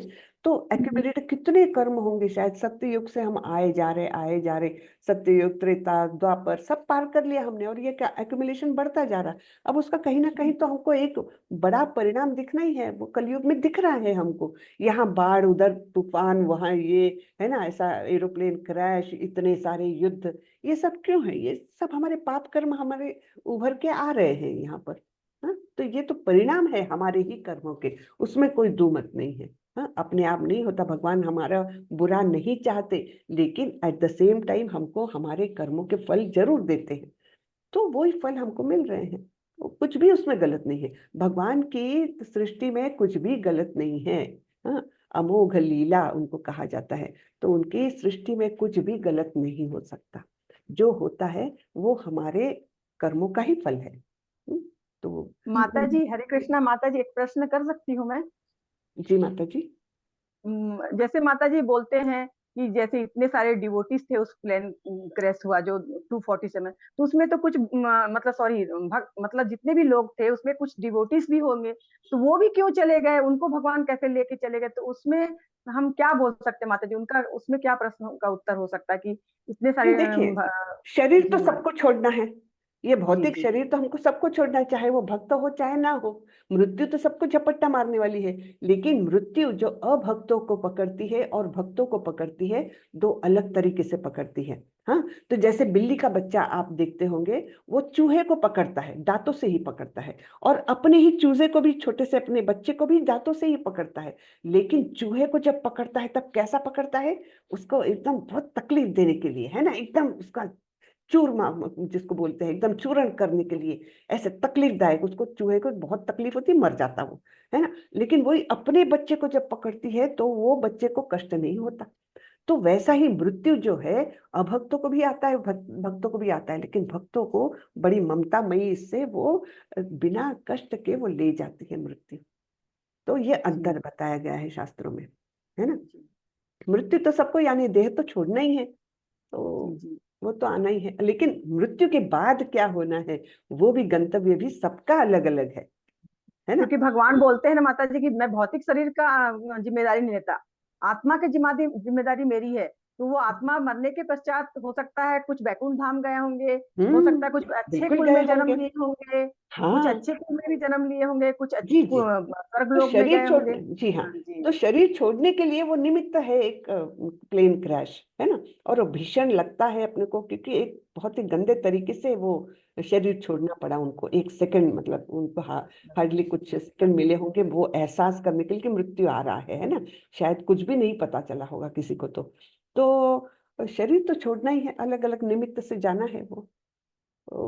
लेकिन ये जरूर समझना चाहिए। आजकल तो ऐसे ऐसे वीडियोस आ रहे हैं जो बोलते हैं कि अगर भगवत गीता बचाई तो लोगों को क्यों नहीं बचाया भगवान ने। अरे इसको कोई मतलब नहीं है। एक भगवत गीता निकली ना उसमें से, तो किसी का वीडियो था कि ऐसे कैसे भगवान है ये कि भगवत गीता को बचा लिए लेकिन वहां के लोगों को नहीं बचाए। भाई उनका मृत्यु लिखा था वहां पर, कुछ भी उसमें गलत नहीं होता है। भगवान की सृष्टि में कुछ भी गलत नहीं होता, अन्यायकारक कुछ भी नहीं होता है। केवल हमारी समझ नहीं है उतनी कि उनकी क्रियाओं को हम समझें, बस इतना ही है। बाकी जो भी होता है न्याय यही होता है भगवान की सृष्टि में। तो ऐसा नहीं होता है, हम नहीं समझ सकते। जी, परवेश प्रभु आपको कुछ पूछना है? हरे कृष्णा माता जी, धन्यवाद, प्रणाम। धन्यवाद, प्रणाम। माता जी, अपने को अपने अपने क्वेश्चन का आंसर मैं रिजेक्टिफाई करना चाह रहा था। सपोज कर लो हम लोग रोड पे जा रहे हैं और पीछे से कोई गाड़ी हिट कर देती है, मतलब कोई भी हिट कर देता है, उसमें हमारी कोई गलती नहीं है, सामने वाली गलती है, फिर भी हम उसको माफ कर देते हैं, उसका मतलब हमारे कुछ पुराने जन्मों के परिणाम होते हैं ना माता जी। बिल्कुल बिल्कुल। आप सड़क पे जा रहे हैं, आपको कोई मार देता है, निश्चित रूप से पिछले जन्म का आपका कुछ तो भी संबंध रहा है ऐसा कि वो आपको, वो व्यक्ति ने आकर के आपको हिट करना ही था। अब आप दो प्रकार से रिएक्शन कर सकते हैं, है ना। या तो आप उसको भी पीटो, है ना, उसको भी मारो और उसको तकलीफ दो, ये एक रिएक्शन हो सकती है। और दूसरी रिएक्शन ये हो सकती है कि ये तो मेरे कर्म थे, मुझे उसका फल मिल रहा है, तो इसका, इस व्यक्ति का उसमें कोई दोष नहीं है। ये दूसरी रिएक्शन हो सकती है। अब व्यावहारिक तौर पर हमको ये सोचकर कई बार नहीं चलता कि किसी चोर ने हमारा सब सामान चोरी कर लिया तो हम केवल हाथ पर हाथ रख के नहीं बैठ सकते। व्यावहारिक तौर पर हमको पुलिस के पास जाना चाहिए, उसके कंप्लेंट वगैरह करना चाहिए, व्यावहारिक तौर पर करना चाहिए। लेकिन मन में हमको ये निश्चित रूप से पता रहना चाहिए, ये जो कुछ हुआ है कहीं ना कहीं ये मेरा कर्मफल आ रहा है। ऐसा जब मन में रहेगा तब हम विचलित नहीं होंगे। ऊपरी तौर पर हम अपना कर्तव्य करते रहेंगे कि हाँ चोरी की है तो उसकी कंप्लेंट होनी चाहिए, और वो करेंगे हम, वो बिल्कुल ठीक बात है, बराबर बिल्कुल ना। ठीक बात है माता जी। हाँ और एक चीज और है माता जी, इसमें सामने वाले ने जब हमें हिट किया तो हमें तो कुछ प्रभाव नहीं पड़ा ज्यादा, मतलब 19-20 प्रभाव पड़ा। पर सामने वाले ने जिसने हिट किया उसका कुछ काफी ज्यादा नुकसान हो गया, गलती उसी की है। फिर भी जिसने हिट किया वो परेशान है, और जिसको हिट किया वो उसको क्षमा कर रहा है। तो ये हमारा व्यवहार ठीक रहेगा ना माता जी? जी जी बिल्कुल ठीक रहेगा। क्योंकि उसने, मतलब उसके मन में ये आएगा कि मेरे साथ कुछ हो सकता है कि और कुछ बड़ा होने वाला था, ये कृष्ण भगवान ने हमें बचा लिया। जी जी जी। चलिए जल्दी जल्दी अब करते हैं, बहुत समय ठीक है हो माता गया जी, है। हरे धन्यवाद कृष्णा। प्रभु। हाँ माता जी, मेरा एक क्वेश्चन था माता जी। हाँ जल्दी से पूछ लीजिए, बहुत टाइम हो गया है। माता जी, हमारा माता जी अभी एक स्लाइड दिखाई थी माता जी, आप ये प्रभुपाद जी के फोटो के साथ, हाँ उसमें लिखा हुआ था यह ब्राह्मण के सर्वोच्च सिद्धांत से ऊपर है। तो मेरा हाँ आंसर क्या था क्या माता जी, ये मैं समझना चाह रहा हूँ। हाँ, ब्राह्मणों से ऊपर है। कृष्ण भावनामृत में जो आ जाता व्यक्ति, वो तो वर्णाश्रम धर्म की सारी सीढ़ियां पार करके वो तो ब्राह्मण को भी पार करके वैष्णव बन सकता है ना। तो ये ये इट जो इज लाइक अ लिफ्ट, आप कर लिफ्ट देते से तो जा रहे हैं। सब संगत। हाँ जी। ये अब ये जो लिखा हुआ है माता जी, ये ब्राह्मणवाद के सर्वोच्च सिद्धांत से, वो स्लाइड थोड़ा सा नीचे करने के बाद।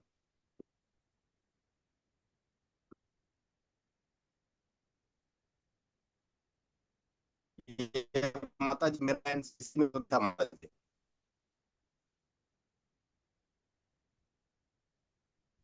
कहाँ गई हो?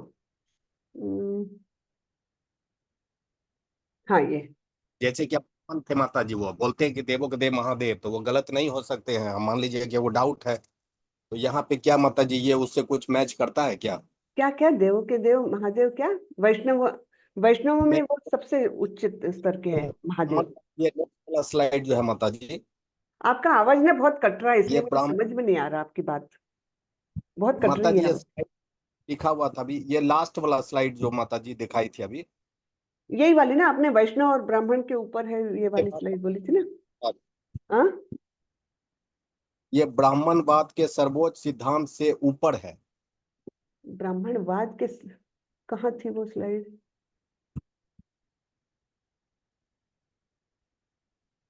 ये लास्ट में अभी माता जी, ये टॉपिक शुरू होने से पहले लास्ट स्लाइड था माता जी, हमको लगता है वो।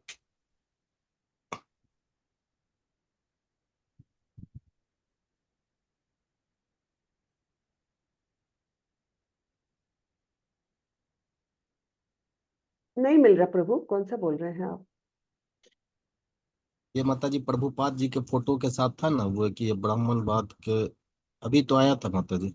ये वाला? हाँ, हाँ ये यही माता हाँ। जी। इसलिए हरे कृष्ण का जप करते हुए सभी को कृष्ण चेतना में शामिल करना रामबाण उपाय है। वह ब्राह्मणवाद के सर्वोच्च सिद्धांत से ऊपर आता है ना। ब्राह्मणवाद में हम क्या क्या करते हैं? एक तो कर्मकांड करते हैं, पठन पाठन करते हैं, यजन याजन करते हैं। तो इससे भी ऊपर ये है जो जप करने का परिणाम होता है, वो बताया गया है ना।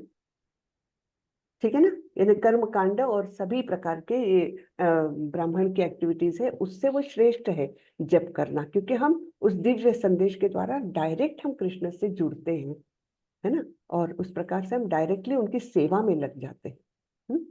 तो यह मानवता के लिए सबसे बड़ा उपहार है कि यहाँ तक कि वह गिरती हुई स्थिति में है सबसे नीच नीच स्थिति में भी है, उसको उच्चतम स्थान पर उठाया जा सकता है।